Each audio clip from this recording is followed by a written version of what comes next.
නමස්කාර වේවා බුදුරුවනට සැමදා බුදු හිමි සරණ යමි. නමස්කාර වේවා ධම්රුවනට සැමදා සදහම් සරණ යමි. නමස්කාර වේවා සංඝරුවනට සැමදා මහා සංඝ සරණ යමි. නමස්කාර වේවා තුනුරුවනට සැමදා තිසරණ සරණ යමි. සාදු සාදු සාදු.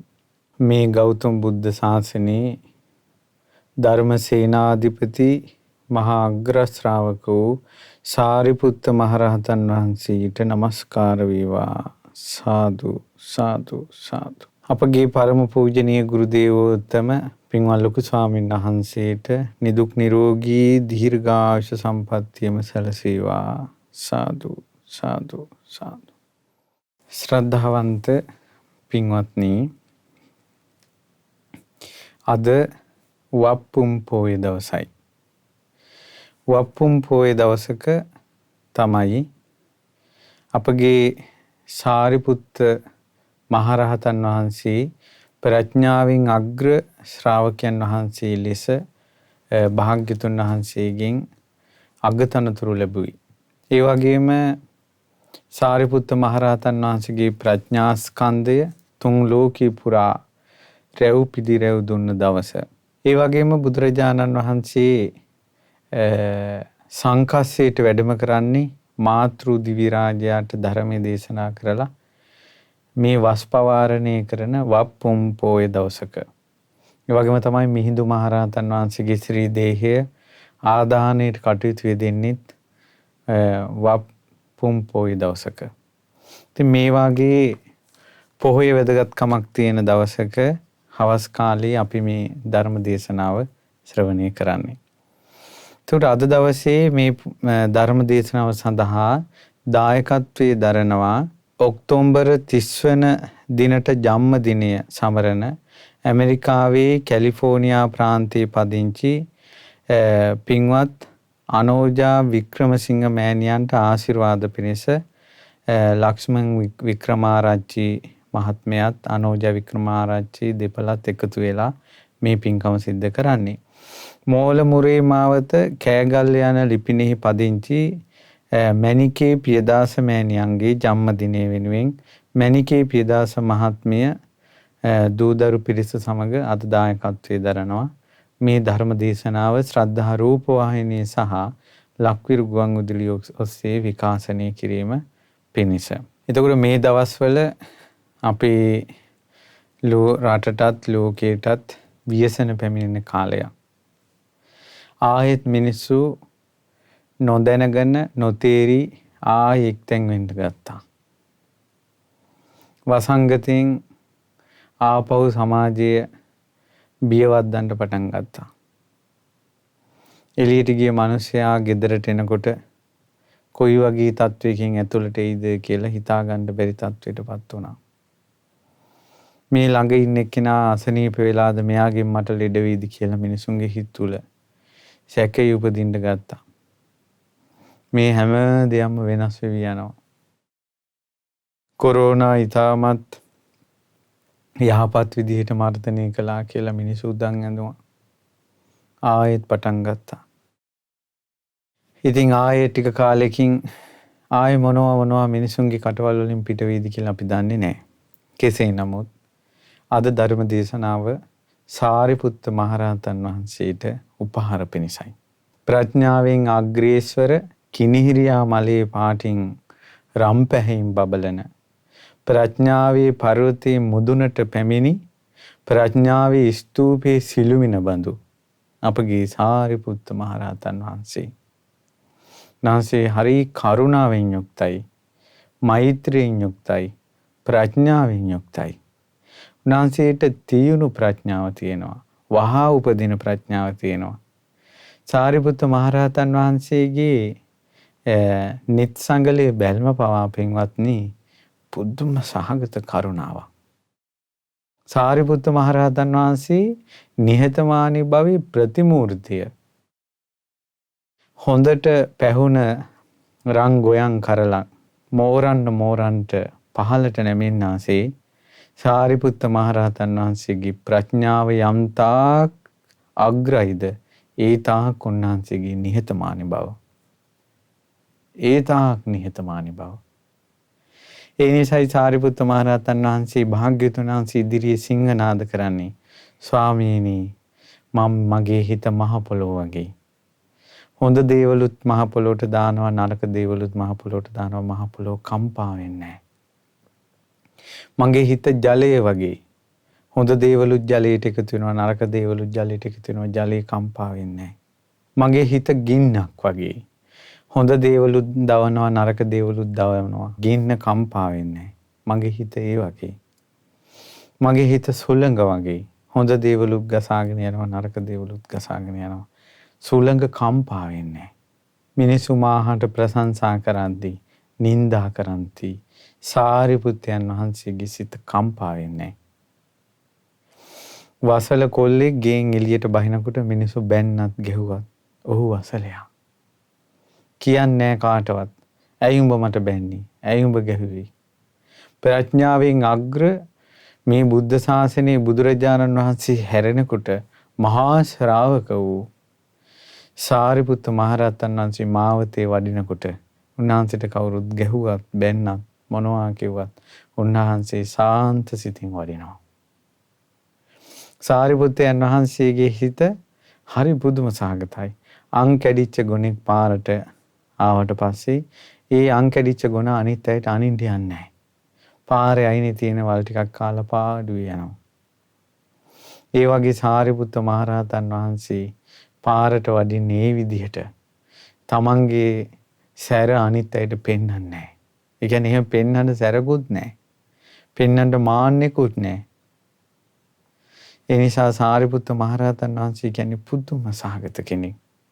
කිනිහිරියා මලේ පැහැයි රම් පැහැයි උන්වහන්සේට තියෙන්නේ. සාරිපුත්ත මහරහතන් වහන්සේ ගමන් කරනකොට මේ මාවතේ සඳුන් සුවඳ හමාගෙන යනවා.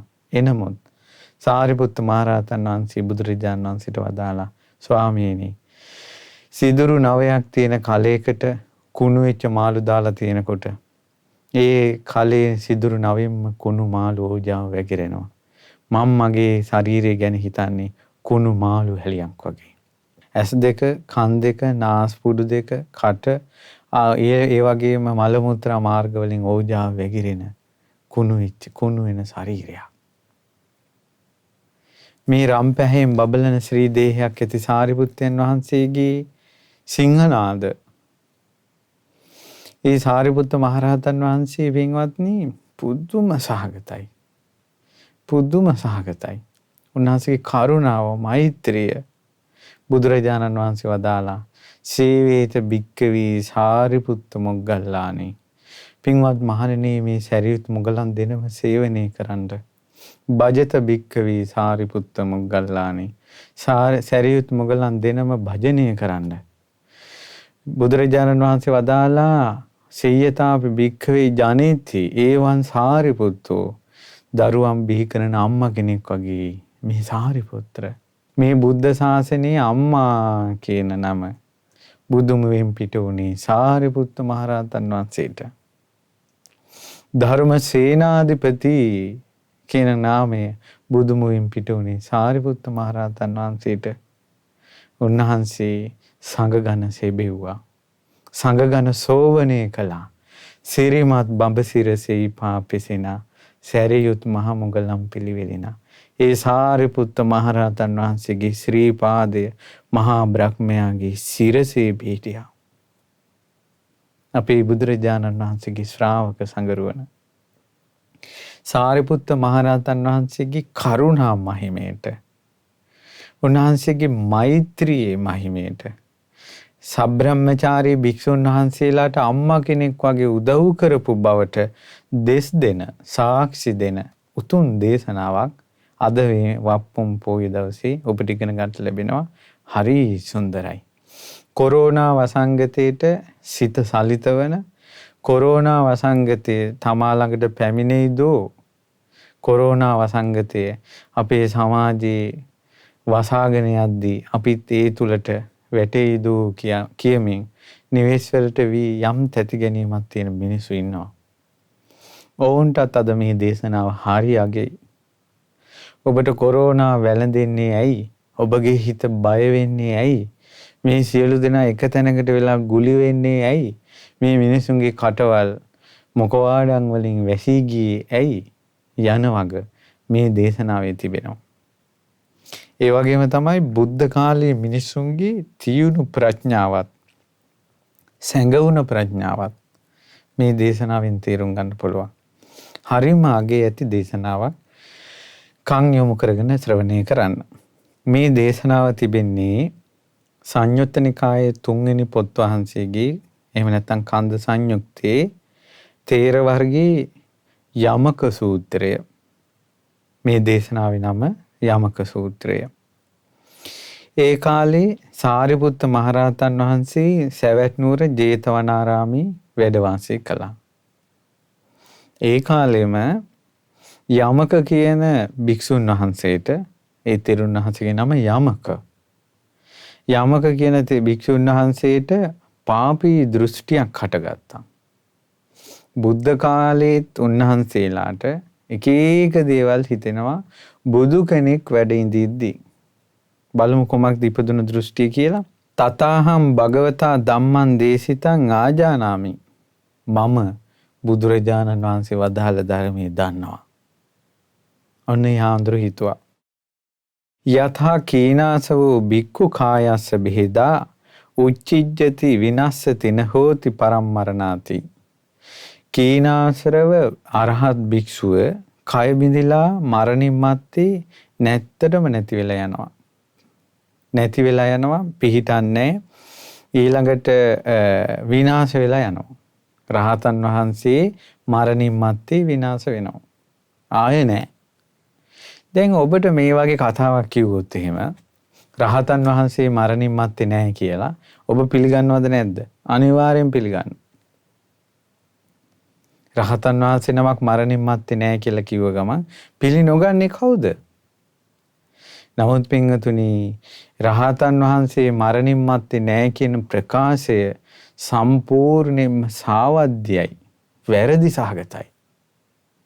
දැන් ඔබට ප්‍රශ්නයක් එයි, කොහොමද ඒක වැරදෙන්නේ?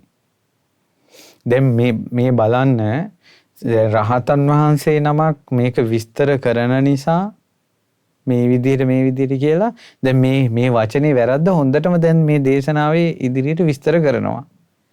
අද කාලයේ කියන මතාන්තර උන්වහන්සේලා මේ ගැඹුරින් ධර්මයේ කියන්ට යෑමෙන් සහ මේ අවබෝධ වුණා කියලා කියන්ට යෑමෙන් බුද්ධ ශාසනයට, බුදුරජාණන් වහන්සේට කරන අගෞරවය ඔවුන්ට කවදාවත් විස්තර කරගන්නවත් තේරෙන්නේ නැහැ. මම ළඟදීන් මට අහන්න ලැබුණා රහත් වෙන්න මේ හිත දියුණු කරන මොකද්ද ක්‍රමයක් කියලා.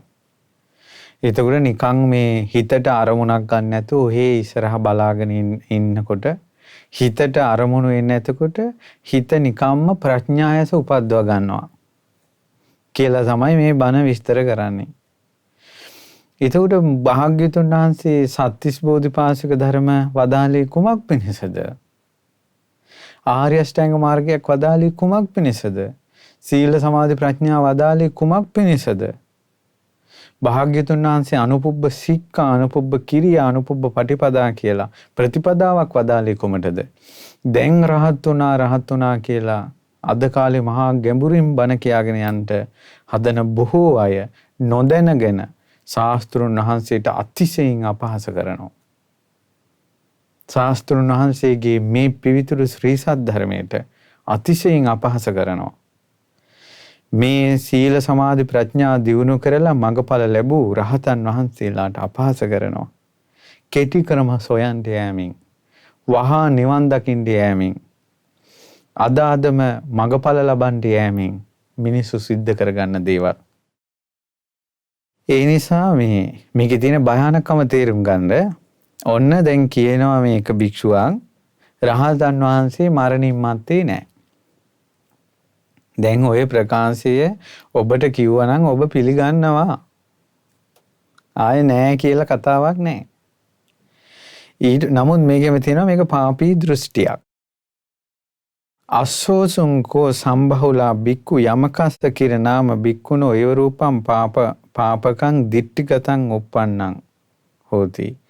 මේ බොහෝ භික්ෂුන්ට අහන්න ලැබුණා මේ යමක භික්ෂුවට පාපී දෘෂ්ටියක් ඇති වෙලා මේ රහතන් වහන්සේ මරණින් මත්තේ නෑ, නැසිලා යනවා, වෙනසිලා යනවා කියලා මේ දෘෂ්ටියක් ඇති වුණා.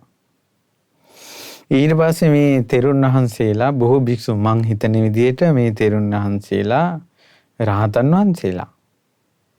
ඒ තෙරුන් වහන්සේලා ගිහිල්ලා යාමක භික්ෂුන් වහන්සේත් එක්ක කතා බහ කළා. කිව්වා ආයුෂ්මත ඇත්තද මේ ඔබ වහන්සේට මේ මරණින් මත්තේ රහතන් වහන්සේ නැති වෙලා යනවා, විනාශ වෙලා යනවා කියලා මේ දෘෂ්ටියක්, පාපී දෘෂ්ටියක් ඇති වෙලා තිනවා කියලා කියන්නේ. එතකොට අර යමක තෙරුන් වහන්සේ වදාලා උන්වහන්සේක පාප දෘෂ්ටියක් කියලා පිළිගත්තේ නැහැ. උන්වහන්සේ කිව්වා ඒවංකෝ අහං ආවුසෝ භගවතා ධම්මං දේසිතං ආජානාමි. ආයුෂ්මතුනි මම බුදුරජාණන් වහන්සේගේ ධර්මයේ දන්නවා. දැන් පින්වතුනි තමන් දන්නවා කියන තැනට ආවට පස්සේ එතනින් එහාට කතා කරන්න අමාරුයි. ඇයි යමක් තේරුම් කරන්න පුළුවන් නේ යා තේරුම් ගන්න කෙනෙක් නන්නේ. දැන් මෙයා කියනවා මම ඒක දන්නවා. දැන් අපි යමක් කාට හරි කියන්නේ යද්දී එයා කිව්වොත් ඔව් අපි දන්නවා කියලා. එතනින් එහාට මොනවද කියන්නේ? දැන් මේ තෙරුන් වහන්සේ කිව්වා මේ මම දන්නවා බුදුරජාණන් වහන්සේගේ ධර්මය. යතා කීනාසවෝ බික්ඛු කායස බේදා උච්චිජ්ජති විනස්සති නහෝති පරම්මරණාති.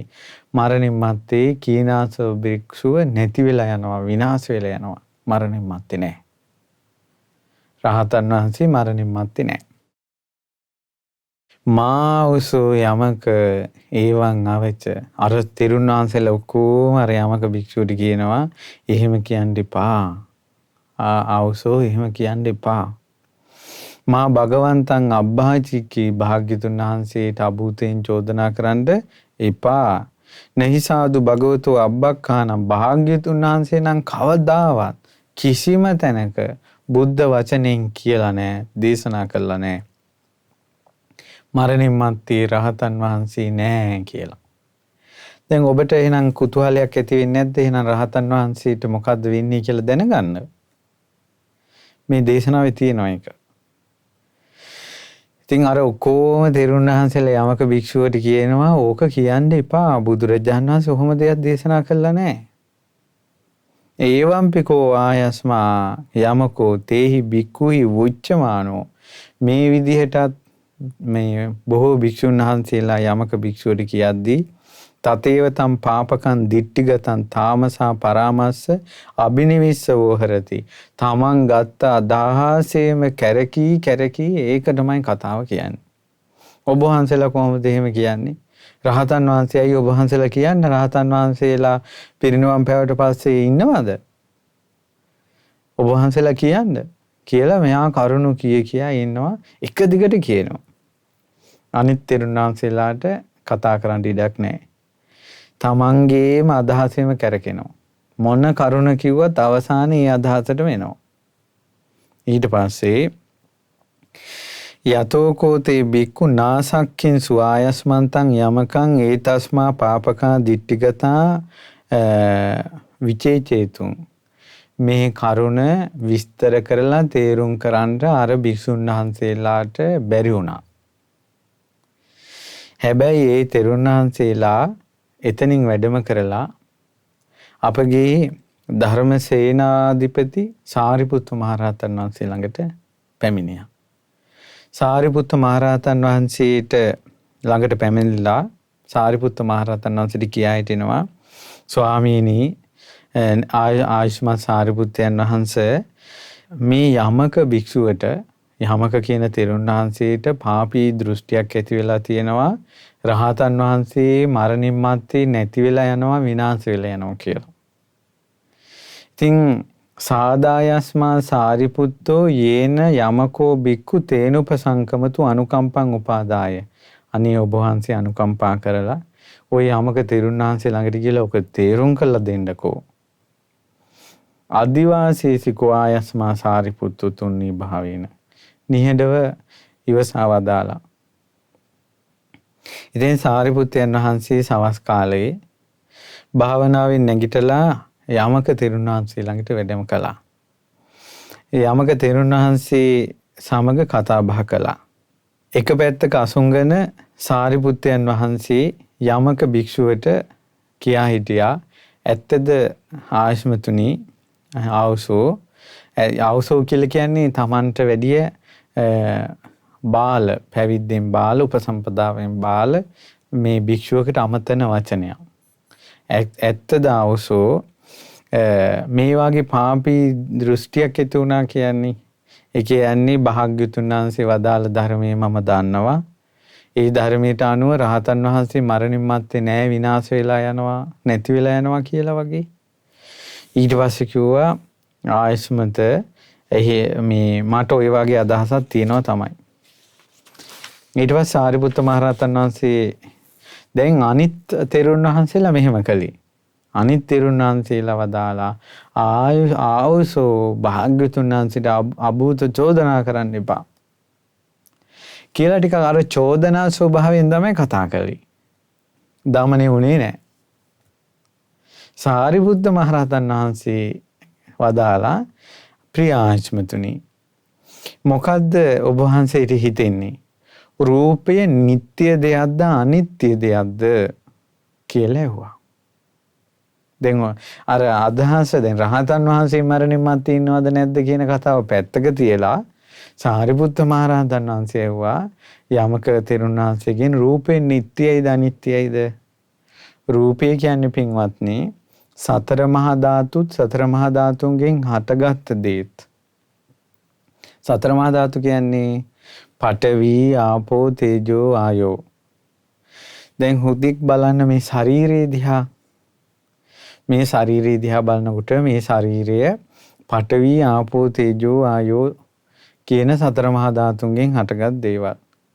අපිට ඇහැට පේන රූප ශබ්ද ගන්ධ රස ආදී දේවල් ඒවත් සතර මහා ධාතුන්ගෙන් හටගත් දේවල්. ඒතර මේ සතර මහා ධාතුත් සතර මහා ධාතුන්ගෙන් හටගත් මේ රූපය නිට්ටයයිද අනිත්‍යයිද කියලා අහන්නේ. දැන් ඔබට ඔබගේ රූපය ගැන මොකක්ද හිතෙන්නේ? නිට්ටයයිද අනිත්‍යයිද? අනිත්‍යයි.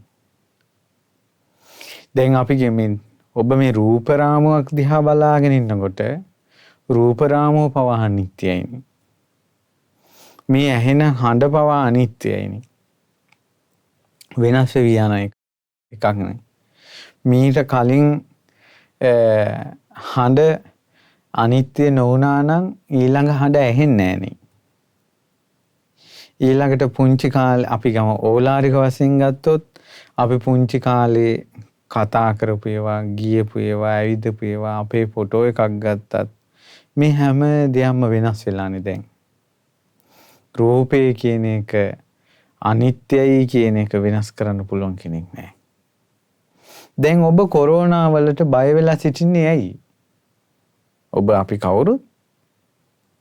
ඒ කියන්නේ අපි අකමැති වුණාට රූපේ නිරෝගීව අපි කියමු දැන් ලෙඩක් නැතුව ඉන්නවා කියලා හිතාගෙන ඉන්නවා අපි. අපේ ශරීරේ සූදානම් කොරෝනා වැළඳ ගන්න. දැන් සූදානම් නැත්තේ ඔබගේ හිත. හිත තමයි සූදානම් නැත්තේ. නමුත් කය සූදානම් මේ කොරෝනා වැළඳ ගන්න. කය අනිත්‍ය නිසා තමයි කොරෝනා වැළඳෙන්නේ. කය නිට්ටය නම් නිරෝගී ශරීරයක් මරණය දක්වාම තියෙන්න ඕන. කය නිට්ටය නම් මේ කය නොමැරී තියෙන්න ඕන. කය නිට්ටය නම් මේ කය වයසට යන්නේ නැතුව තියෙන්න ඕන. කය නිට්ටය නම් මේ කය ලෙඩ නොවි තියෙන්න ඕන. කය නිට්ටය නම් අපි මේ පිරිමි පාර්ශ්වය කෙස් රැවුල් කපන්න නැතුව තියෙන්න ඕන. ඒ නිට්ටය නම් එකම විදිහට ඉන්නවනම්. නමුත් අනිත්‍යයිනේ. ඒ නිසා මේවා හොඳට නුවණින් විමසන භික්ෂුව නුවණින් විමසනවා රූපේ නිට්ටයයිද අනිත්‍යයිද කියලා. ඉතින් සාරිපුත්ත මහරහතන් වහන්සේ අර යමක භික්ෂුවකින් අහනවා දැන් මේ රූපේ නිට්ටයද අනිත්‍යද? ඊට පස්සේ කියනවා ස්වාමීනි රූපය අනිත්‍යයි. ඉතින් ප්‍රිය ආයස්මතුනි යම් පනා නිච්ඡං දුක්ඛං වාතං සුඛං වාති දුක්ඛං ආවසෝ. යමක් අනිත්‍ය නම් ඒක දුකයිද සැපයිද? යමක් අනිත්‍ය නම් ඒක දුකයි. දැන් මේ බුද්ධ ශාසනයේ තියෙන ඒ දුක කියලා කියන්නේ ඒකට. අනිත්‍ය නිසා දුකයි.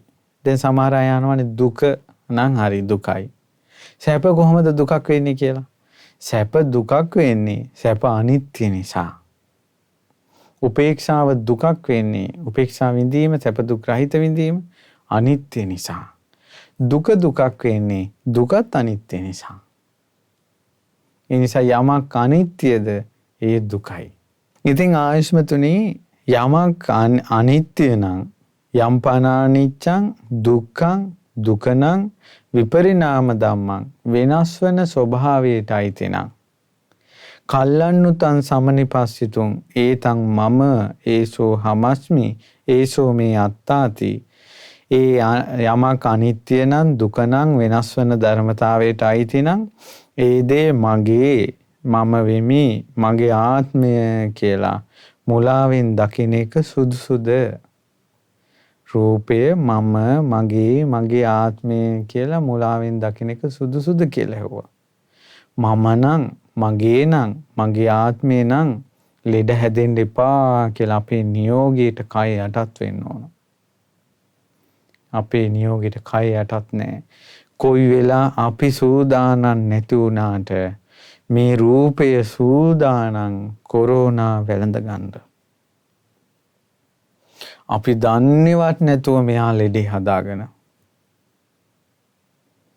අපි සූදානම් නැහැ.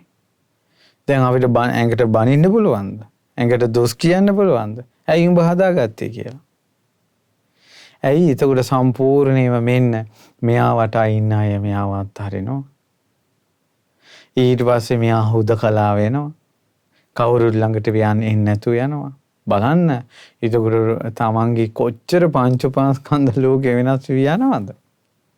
රූප ශබ්ද ගන්ධ රස පහස සහිත ලෝකෙත් එක කොච්චර වෙනස් වෙලා යනවද? මහත්යට කොරෝනා හැදුනා කියලා කියන්නේ ඊට පස්සේ නෝනා ළඟට කිට්ටු වෙනවද? නෝනාට කොරෝනා හැදුනා කියන්නේ මහත්ය ළඟට කිට්ටු වෙනවද? අම්මයි තාත්තට කොරෝනා කිව්වට පස්සේ ළමයි ළඟට කිට්ටු වෙනවද? ඒ නිසා මේ ඔක්කොම වෙනස් වී යනවා. අනිත්‍යයි. අනිත්‍යයි. මම මගේ ආත්මය කියලා ගන්න බෑ. ඇහැට පෙරෙන්නේ නැති එකම වෛරසයකට මේ රූපය වෙනස් කරලා දාන්න පුළුවන්. රූපය වෙනස් කරලා දාන්න පුළුවන්. අනිත්‍ය නිසා. ලෝකයක් බය වෙන්නේ රූපය අනිත්‍ය නිසා. රූපේ ලෙඩ වෙන්නේ නැත්තම් මරණයටපත් වෙන්නේ නැත්තම් කුණු වෙන්නේ නැත්තම් හුස්ම ගැනීම නතර වෙන්නේ නැත්තම් ලේ ගමනේ නතර වෙන්නේ නැත්තම් පෙනහළු වැඩ කරන එක නතර වෙන්නේ නැත්තම් ලේ හරියට ඒ විදිහටම තියෙනවා නම් ඊළඟට හුස්ම හිර වෙලා මැරෙන්නේ නැත්තම් කොරෝනා වල මොකට බය වෙනවද? එහෙනම් කොරෝනා වලට බය වුණා කියන්නේම බය වුණේ රූපේ අනිත්‍යයට. රූපේ අනිත්‍යයටයි බය වුණේ. මම කියන්නේ ජීවිතයක් අවබෝධ කරන හැටි. කොරෝනා වලට හේතු එක ඊට පස්සේ කොරෝනා වලින් වළකින හැටි ඒව හැම මාධ්‍යකම විස්තර කරනවා. ඔබ ඒ වගේ ආරක්ෂා වෙන්න ඕන. දැන් ප්‍රඥාවෙන් gedara ඉන්න ගමන් නුවණ කියන එක ප්‍රඥාව කියන එක පොඩ්ඩක් හරි තියෙනවා නම් කල්පනා කරලා බලන්න ඇයි මේ වැඩිපුර බය අපි රූපය අනිත්‍ය නිසායි බය රූපේ නිට්ටය නම් බය නැහැ රූපේ අනිත්‍ය නිසායි මේක වෙනස් වෙන්න පුළුවන් මේකට ලෙඩ හැදෙන්න පුළුවන් මම මගේ ආත්මය කියලා ගන්න බෑ රූපේ තමාගේ වසඟේ පවත්වන්න බැරි නිසා බය ඉතින් සාරිපුත්ත මහ රහතන් වහන්සේ අහනවා නුවණින් මේක දකිනවා නම් මම මගේ ආත්මය කියලා ගන්න පුළුවන්ද? ගන්න බෑ. ඊට පස්සේ අහනවා ප්‍රිය ආශ්මතුනි වේදනාව නිට්ටයද අනිත්‍යද? ඊට පස්සේ කියනවා ස්වාමීනි වේදනාව අනිත්‍යයි. ඒ වින්තුනි වේදනාව අනිත්‍ය නිසාම නෙමෙයි හැම ප්‍රශ්නයක්ම. ඒ කියන්නේ මේ සැප ඇති වෙනවා මේ දුක ඇති වෙනවා. නිරෝගීව ඉන්න උට එක වේදනාවක් රෝගී වුණාට පස්සේ එක වේදනාවක්. සියලු දෙනා තමන්ගේ වටේ පිරිවරාගෙන ඉඳින් එක වේදනාවක් තමන් අතහැරලා යනකොට වෙන වේදනාවක්. කෑම කනකොට එක වේදනාවක් රූපවාහිනිය බලනකොට එක වේදනාවක්. ෆෝන් එක ගත්තාම එක වේදනාවක් යාළුවෙක් කතා කරනකොට වෙන වේදනාවක්. ඊළඟට රූපවාහිනිය හෝ එහෙම නැත්නම් ෆෝන් එක හෝ වීඩියෝ එකක් බලද්දී එක එක වීඩියෝ එකේ එක එක මොහොතින් මොහොත තමන්ගේ වේදනාව වෙනස් වෙවි යනවා. සමහර hina වෙවි බලන චිත්‍රපටියෙම තව තැනක අඬනවා. තව තැනක අඬන චිත්‍රපටියෙම තව තැනක බය වෙනවා. තව තැනක බය වෙන චිත්‍රපටියෙම අත්පුඩි ගා hina වෙනවා. හොඳට බලන්න. මේක පුදුම සාගත වේදනාවක්. ඇයි මේ ස්පර්ශය වෙනස් වෙද්දී වේදනාව වෙනස් වෙනවා. දුක් සහගත ස්පර්ශයක් එද්දී දුක් විඳීම. සැප සහගත ස්පර්ශයක් එද්දී සැප විඳීම. සැප දුක් රහිත ස්පර්ශයක් එද්දී සැප දුක් රහිත වේදනාව. ඉතින් මේක නිට්ටයයිද අනිත්‍යයිද? අනිත්‍යයි. ඊට පස්සේ දැන් අපි මේ රෝගයෙන් වුණත් කොරෝනා රෝගයෙන් වුණත් ඊට පස්සේ උසුම හිර වෙලා උසුම ගන්නව අමාරු වෙලා ඊළඟට මේ රෝගේ සම්බන්ධ වෙන වේදනාව ඔක්කොටම ඔහුට මුහුණ දෙන්න වෙනවනේ. ඊට පස්සේ ඔන්න තව බොහෝ දිනාට මේ රෝගේ එහෙම සුව වෙලා යනවා. එතකොට රෝගේ තියෙද්දින් ඇති වෙන මරණ බයත් කියන වේදනාව ඒ හිතන සිතුවිලිත් කියන වේදනාව එහෙම නැති වෙලා යනවා. සුව වුණාට පස්සේ ආය සැනසෙලි උසුමක් හේවනවා. අනේ අපිට නම් ආයේ යාන්තම් බේරුණා කියලා. අපි දන්නේ ඊළඟ මොහොත මොකද්ද උට කියලා. වේදනාව අනිත්‍යයි. ඒතකොට යමක් අනිත්‍ය නම් ඒක දුකයිද සැපයිද? යමක් අනිත්‍ය නම් ඒක දුකයි. ඊට පස්සේ අහනවා යමක් අනිත්‍ය නම් දුක නම් ඒක මගේ ආත්මය කියලා දකින්න එක සුදුසුද කියලා අහනවා. ඇයි ඒක නිට්ටය නැත්තම් දුක් සහිත නම් තමන්ගේ වසඟේ වේදනාව පවත්වන්න බැරි නම් ස්පර්ශයට අනුව නම් වේදනාව ඇති වෙන්නේ. අපිට ඕන විදිහට සැප උපදවා ගන්න පුළුවන් නම් අපි සතුටෙන් ඉන්න දෙපෑ. ඒ උනාට සතුටක් සොයාගෙන යනකොට කඳුලක් එනවා. සතුටක් සොයාගෙන යනකොට කඳුලක් එනවා. කඳුල මැදින් සතුට සොයනවා. අපි මිනිස්සු සන්තෝෂය සතුට සොයාගෙන යන්නේ මිරිඟුවක් පිටිපස්සේ වගේ. කවදාවත් නිවැරදි වෙන්නේ නැහැ. ඊළඟ මොහොතේ සැප වෙයි. මේකෙන් සැප උපදී කියලා ඊළඟ මොහොතේ සැප පතනවා. බලන්න හොඳට මේවා අනිත්‍යයි. තමන්ගේ වසඟේ පවත්වන්න බෑ. හේතුඵල ධමයක් තියෙනවා. තමන්ට ඕන විදිහට නෙවෙයි තියෙන්නේ. දැන් ඇහි සැපක් උපදින්නේ වේදනාවක්. ඇහැයි රූපයයි විඥානය එකතු වීමෙන්. ඒකට ඇහැයි රූපයයි විඥානය එකතු වීම කියන හේතුවක් තියෙනවා. ඒකට ඇහැයි රූපයයි විඥානය එකතු වීම සැප සහගතයි නම් එතන උපදින වේදනාව සැප සහගතයි. ඇසයි රූපයයි විඥානය එකතු වීම එතන දුක් සහගත ස්පර්ශයක් නම් ඔහුට උපදින්නේ දුක් විඳීම. ඇසයි රූපයයි විඥානය එකතු වීම එතන සැප දුක් රහිත ස්පර්ශයක් නම් උපදින්නේ සැප දුක් රහිත වේදනාව. ඒතකොට කෙටියෙන් මේකේ තේරුම් ගන්න තියෙන්නේ වේදනාව අනිත්‍යයි. වේදනාව අනිත්‍යයි. මේකේ ලස්සන කාරණාවක් තියෙනවා පින්වතුනි අවසානයේට. ඒ නිසා මේක දැනට හොඳට අහගෙන ඉන්න. ඊට පස්සේ අහනවා සංඥාව නිට්ටයයිද අනිත්‍යයිද? එතකොට සංඥාව උපදින්නේ පින්වතුනි ස්පර්ශ නිසා. ස්පර්ශය හැම වෙලාවෙම වෙනස් වෙනවා. ඇහි රූපය විඥානය එකතු වීම වෙනස් වෙනවනේ. දකින රූපයක් පාසා. ඊට පස්සේ කනට ඇහෙන ශබ්ද වෙනස් වෙනවනේ. ඇහෙන හඬක් පාසා. එතකොට ඒ ස්පර්ශය නිසා හටගන්න සංඥාව රූප හඳුනා ගැනීම, ශබ්ද හඳුනා ගැනීම, රස හඳුනා ගැනීම කොච්චර වෙනස් වෙනවද? දැන් අපි හඳුනාගත්තා ඔන්න අපේ රටට කොරෝනා ඉන්නේ නැති වෙයි. ඒක කොරෝනා ආවා. අනේ මොකක් වෙයිද? ඔන්න ඒක එහෙම යට ගියා. අනේ අපි නම් යාන්තම් බේරුණෝ. ඔන්න ආය ආවා. අනේ ඊළඟට මොකක් වෙයිද?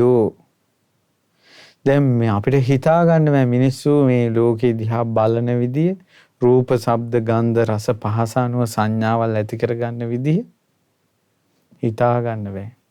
සංඥාවල් අනිත්‍යයි. ඊට පස්සේ මේ ආණ්ඩුව හොඳයි. ඊට පස්සේ කාලයක් යනකොට ඒ ආණ්ඩුවට බයිනවා. කවුරුත් මේ ලෝකේ දේශපාලනික වශයෙන් ගත්තත්, මතිමතාන්තර ගත්තත් එනේන එක හොඳයි කියනවා. ඊට පස්සේ ඒවම ඒ අය විවේචනය කරනවා. ඇයි මේවා තියෙන්නේ? මේ තියෙන සංඥාවේ අනිත්‍ය ස්වභාවයත් එක්ක. Tamanට තේරෙන විදිහට තේරුම් ගන්නවා. ඊට පස්සේ සංඥාව අනිත්‍ය නම් ඒක දුකද්ද සැපද්ද? දුකයි. යමක් දුකයි නම් ඒක මම, මගේ ආත්මය කියන එක විදිහට ගන්න පුළුවන් දෙයක්. එහෙම ගන්න බෑ. දැන් හොඳට මතක තියාගන්න මේකෙන් ඉස්සෙල්ලාම තේරුම් ගන්නේ දුකවත්, ඉස්සෙල්ලාම තේරුම් ගන්නේ අනාත්මයවත් නෙවෙයි. ඉස්සෙල්ලාම තේරුම් ගන්න තියෙන්නේ අනිත්‍ය. අනිත්‍ය කියන එක තේරෙනකොට තමයි දුක තේරෙන්නේ, අනාත්මය තේරෙන්නේ. අනිත්‍ය තේරෙන්නේ නැතුව, දුක් සහිත දේ තේරෙන්නේ නැතුව එකවර අනාත්මය තේරුම් ගන්න බෑ. ඒ නිසා තමයි අනාත්ම ලක්ෂණ සූත්‍රයේ පවා අනාත්මයේ විස්තර කරන දේශනාවේදී පවා ඉස්සලාම අනිත්‍ය දේ දුක, අනිත්‍ය නම් දුක නම් වෙනස් වෙනවා නම් ඒක මම නෙවෙයි, මගේ නෙවෙයි, මගේ ආත්මය නෙවෙයි කියලා අනාත්මය විස්තර කරන්නේ. ඉතින් සාරිපුත්ත මහ රහතන් වහන්සේ දේශනා කරනවා සංස්කාර නිට්ටයයිද අනිත්‍යයිද? සංස්කාර කියලා කියන්නේ චේතනාවට. චේතනාවට තමයි සංස්කාර කියන්නේ. ඒතර මේ චේතනා පහළ කිරීම නිට්ටයද අනිත්‍යද කියලා ඇහුවා. දැන් පින්වතුනි කොච්චර චේතනාව අනිත්‍යයිද කියනවා නම් දැන් ඔන්න මීට ඔය කොරෝනා ප්‍රශ්නේ එන්න කලින් අපිත් බනවලට ටෙලිෆෝන් ගැන කිව්වා. මේ මොන් විනාශ වෙනවා ටෙලිෆෝන් පාවිච්චි කරද්දී. ඒ නිසා මේ පොඩි ළමයි ටික බේර ගන්න ඕන කියලා. අම්මලාත් එක අදහස හිටියේ අනේ අපිට කියන්න බැරි එක හාමුදුරුවෝ හරි කියනවා මේ ටෙලිෆෝන් මේ එහෙම නැත්තම් මේ සයිබර් අවකාශයට මොන් වැටුනොත් එහෙම කොහේ සුලි සුලඟට අහු වෙලා යයිද දන්නේ කියලා ඔන්න දැන් කට්ටිය කතා වුණා. ඔන්න කොරෝනා ප්‍රශ්නෙත් එක්ක මේ ඔන්න ආව පන්ති කරනේවා මේ WhatsApp වලින් ඉන්ටර්නෙට් එකෙන් කරන්නේ ගෙදර ඉඳලා බලන්න ෆෝන් එකක් ගන්න. ඒකට පන්ති කරන්න ෆෝන් එකක් අම්මලා තාත්තලාටම අරන් දෙන්න සිද්ධ වුණා. ඒකට කලින් මොනවද හිතුවේ? පස්සේ මොනවද වුනේ? දැක්කද මේ චේතනාවේ අනිත්‍ය බව? චේතනාවේ අනිත්‍ය බව. අපි හිතාගෙන ඉන්නේ කොහොමද? ලෝකෙ කැරකෙන විදිහට මිනිස්සුගේ චේතනාවල් වෙනස් වී යනවා. හැම දෙයක්ම වෙනස් වෙලා යනවා. දැන් හිතාගෙන ඉන්නවා හැමදාම මේ විදිහට බුද්ධ ශාසනය තියෙයි කියලා. අපි අවසානයේ බුදු බණ පදයක් කියන්න කෙනෙක් නැති දවසක් උදා වෙනවා. මේ හැම එකක්ම අනිත්‍යයි. ඒ නිසා පුංචි ළමයි කාලේ අපි ළමයි ගැන හිතපු ඒවා ඔයාලගේ ළමයි ගැන. ඒ ළමයි ලොකු වෙනකොට ඒ ළමයි ගැන හිතපු ඒවා. ඒ ළමයි ඉගෙන ගන්නකොට හිතපු ඒවා. ඒ ළමයිට ආවා විවාහ කරනකොට හිතපු ඒවා. ඒ ළමයිට ළමාලා පිටේ ඉන්නකොට හිතපු ඒවා. ඊළඟට ඔබගේ වයසට ගියාට පස්සේ මරණ මංචකේ ඔබ හිතන ඒවා හැම දෙයක්ම වෙනස් වෙවි යනවා. නිත්‍ය අදහසක මිනිසෙක් ඉන්නේ. වෙනස් වෙවි යනවා. ඉස්සෙල්ලාම අපි මේ ධර්මය ඇහෙන්න කලින් මෛත්‍රී බුදුන් දැක නිවන් දකින්න ඕන කියලා පතපතා හිටියා. ඊට පස්සේ චතුරාර්ය සත්‍ය ධර්මය ඇහෙන්න ගත්ත සංසාරේ බියකරුයි කියලා අහන්න ලැබුණා. අනේ ඉක්මනට නිවන් දකින්න නැත්තම් කියලා හිතුණා. ඊට පස්සේ ඕන කාලයක් යනකොට මේ නිවන් දකින්න තියෙන ಗುಣධර්ම පුරුදු කරන්න අමාරුයි. ඒකට Taman තුල සුදුසුකම් නැහැ කියලා හිතනකොට සුදුසුකම් පුරා ගන්න ඕන කියලා හිතනවා. ඕන්න දැන් චේතනාව වෙනස් වෙවි යනවා. ඊළඟට මේක සුගතියකට ගිහිල්ලා හරි කරගන්න ඕන කියලා හිතෙනවා.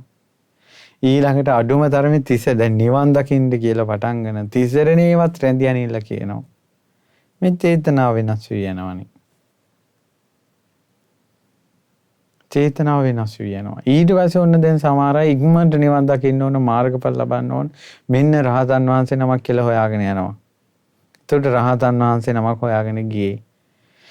සමහර අය කියනවා දානෙ ටිකක් දුන්නත් ඇති.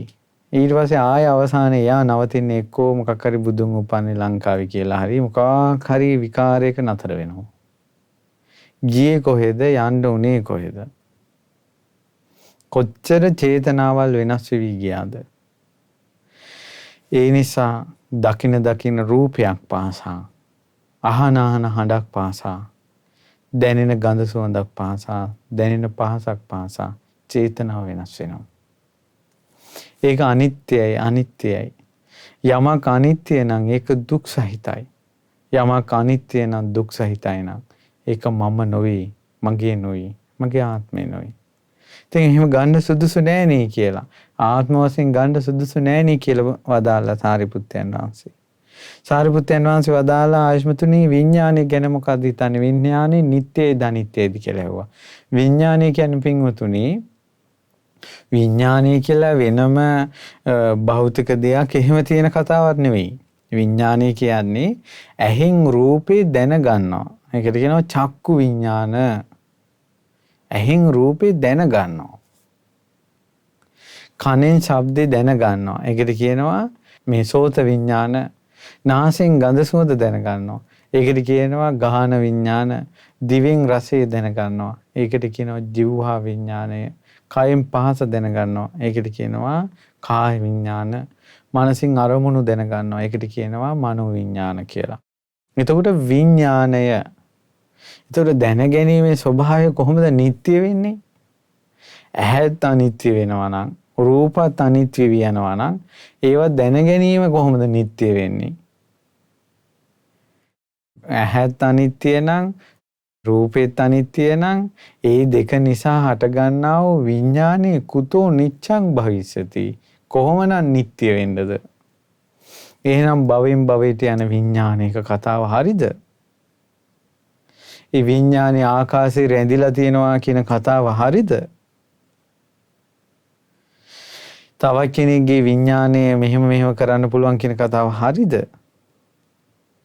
පින්වතුනි හේතුඵල ධාමෙන් හට ගන්න දේවල් හේතුඵල ධාම නැති හේතු නැතිවීමෙන් ඵලය වෙනස් වී යනවා. එහෙනම් විඥානයත් අනිත්‍යයි. යමක් අනිත්‍ය නම් ඒක දුකයිද සැපයිද? දුක් සහිතයි. යමක් අනිත්‍ය නම් දුක නම් වෙනස් වෙනවා නම් ඒක මම නොවේ, මගේ නොවේ, මගේ ආත්මේ නොවේ කියලා තමයි දකින්න තියෙන්නේ. මම මගේ ආත්මය කියලා දකින්න එක සුදුසුද කියලා ඇහුවා. ඉතින් යමක තෙරුණාන්ත කියනවා එහෙම දකින්න එක සුදුසු නෑ කියලා. ඊට පස්සේ හරි ලස්සනට දැන් ඔන්න අර රහතන් වහන්සේ මරණින් මත්තේ නැති වෙලා යනවා කියලා මේ තෙරුණාන්සේගේ අදහසට මොකද්ද වෙන්නේ කියලා බලමු දැන්. තස්මාතිය ආවසෝ යමක යංකින්චි රූපං අතීතානාගත පච්චුප්පන්නං අජ්ජත්තං වා බහිද්ධා වා ඕලාරිකං වා සුකුමං වා හීනං වා පනීතං වා යන්දූරේ සම්තිකේවා. ඉතින් ආයස්මත අතීතේ රූප අනාගතේ රූප වර්තමානයේ රූප තමාගේයි සලකන රූපය බාහිරයයි සලකන රූපය හීනයයි සලකන රූප ප්‍රනීතයයි සලකන රූප දුරයයි සලකන රූප ළඟයයි සලකන රූප යම්කිසි රූපයක් තියෙනවා නම් සබ්බං රූපං නේතං මම නේසෝ හමස්මි නමේසෝ අත්තාති ඒව මේතං යථා භූතං සම්මප්පඤ්ඤාය දට්ඨබ්බං දියුණු කරපු ප්‍රඥාවෙන් ඔය කිසිම දෙයක් මම නොවේ මගේ නොවේ මගේ ආත්මේ නොවේ කියලා නේද දකින්න තියෙන්නේ කියලා හෙව්වා. ඒ කියන්නේ පින්වත්නි අපි කතා කරන රූපේ කියලා. දැන් මේ කතා කරන මේ රූපයත් නිට්ටිය නෑනේ. ඇයි දැන් මේ මොහොතේ මේ රූපේට රෝගයක් වැළඳෙන්න පුළුවන්? මේ මොහොතේ මේ ශරීරේ වයසට යනවනේ. මේ මොහොතේ මේ රූපය මරණය කරා යනවනේ. එතකොට දැනටමත් අනිත්‍යයි. දැනටමත් මේ කය අපේ වසඟේ පවත්වන්න බෑ. වේදනා සංඥා සංකාර විඥාන මේ පංච උපාස්කන්ධය තමන්ගේ වසඟේ පවත්වන්න බෑ. දැන් අතීතේ පුළුවන් වුණාද? අතීතෙත් බෑ. දැනුත් බැරි වුණා. අතීතෙත් අපිට බැරි වුණා. ඇයි පුංචි කාලේ අපිට පුළුවන් වුණාද අපේ රූප වේදනා සංඥා සංකාර විඥාන පංච උපාස්කන්ධය වෙනස් කරගන්න අපිට ඕන විදියට? අපිට ඕන විදියට තිබ්බෙත් නැහැ. පුංචි කාලේ අපිට ඕන සැප වේදනාව දුක් වේදනාව ඒවා අපිට ඕන විදියට හදා ගන්න පුළුවන් වුණාද? නැහැ. ස්පර්ශය අනුව හැම එකම වෙනස් වුණා. ඒකට දැනුත් එහෙමනම් අතීතෙත් එහෙමනම් අනාගතෙත් ওই ටිකම තමයි. අනාගතේ අපි දෙවියන් අතර ඉපදුණා, බ්‍රහ්මයන් අතර ඉපදුණා, රජ කුලේ ඉපදුණා, සිටුවරු වෙලා ඉපදුණා, කවුරු වෙලා ඉපදුණා අනිත්‍ය වෙනවාමයි. වෙනස් වෙලා යනවාමයි. ගෙවි ගෙවි යනවාමයි. මම මගේ ආත්මය කියලා වසඟේ පවත්වන්න දෙයක් නැහැ. ඊට පස්සේ සාරිපුත්ත මහ රහතන් වහන්සේ වදාලා ඔය විදිහට රූප වේදනා සංඥා සංඛාර විඥාන කියන පංච උපාදානස්කන්ධය අතීතේ වේවා. දැන් හිතන්නකෝ ඔබ මීට කලින් ජීවිතයක රජ කෙනෙක් වෙලා හිටියා කියලා. දැන් කෝ ඒවා? ඇයි ඔබ දැන් එහෙනම් මේ මනුස්ස ලෝකේ දැන් ඔබ මේ දැන් මේ බත් මාළු යාගෙන කන මට්ටමටපත් උනේ ඔබ කලින් බ්‍රහ්මෙක් වෙලා හිටියනම් දෙවියන්ගේ ලෝකේ සුදා භෝජනේ වළඳමින් හිටපු දිව්‍ය රාජයෙක් නම් දිව්‍යාංගනාවක් නම් ඔබ කලින් ජීවිතේ ඇයි අද මේ ඇඳුම් ආයිත්තන් අඳින බත් මාළු කන මනුස්සෙක් බවට පත් උනේ ඇයි? රූපය අනිත්‍ය වුණා. වේදනාව අනිත්‍ය වුණා. සංඥාව අනිත්‍ය වුණා. දැන් කෝ ඒ දිව්‍ය සැපකෝ රාජ්‍ය සැපකෝ ඒ ඔක්කොම දැන් අනිත්‍ය වෙලා. ඒ හඳුනාගත්ත ලෝකකෝ ඒ පහල කරපු චේතනාවල් දැන් කෝ ඒ විඥානේ කෝ ඒ ඔක්කොම අතීතයට ගියා. දැන් අපිට ඒව ඇදලා ගන්න බෑ. දැන් අපි ඒවා සිහි කර ඉන්නවද? වර්තමානෙත් ගෙවි ගෙවීම යනවා. ඒ නිසා අතීතේ අනාගතේ වර්තමානේ තුන් කාලෙම පංච උපාදානස්කන්ධය. ඊළඟට තමා මම කියලා තමායයි හිතන පංච උපාදානස්කන්ධය. අනුන් කියලා බාහිරයයි හිතන පංච උපාදානස්කන්ධය. ගොරෝසු ඕලාරික කයවල් ගැන හිතන පංච උපාදානස්කන්ධය. සියුම් දේව බ්‍රහ්ම ආදී සියුම් පංච උපාදානස්කන්ධය. ඊළඟට හීන නීරි සත්තු මේ කාමුක සත්තු ආදී මේ හීන පංච උපාදානස්කන්ධය. දේව බ්‍රහ්ම ආදී වූ ප්‍රනීත පංච උපාදානස්කන්ධ. ඊළඟට ළඟ තියෙන පංච උපාදානස්කන්ධ දුර තියෙන පංච උපාදානස්කන්ධ මේ කිසිම දෙයක් නිට්ටය නැහැ. මම මගේ ආත්මය කියලා ගන්න බෑ. නගරවල් මිනිසුන්ගෙන් පිරීලා හිටියා. පොළවල් මිනිසුන්ගෙන් පිරුණා. මාළු කඩවල් මිනිසුන්ගෙන් පිරුණා.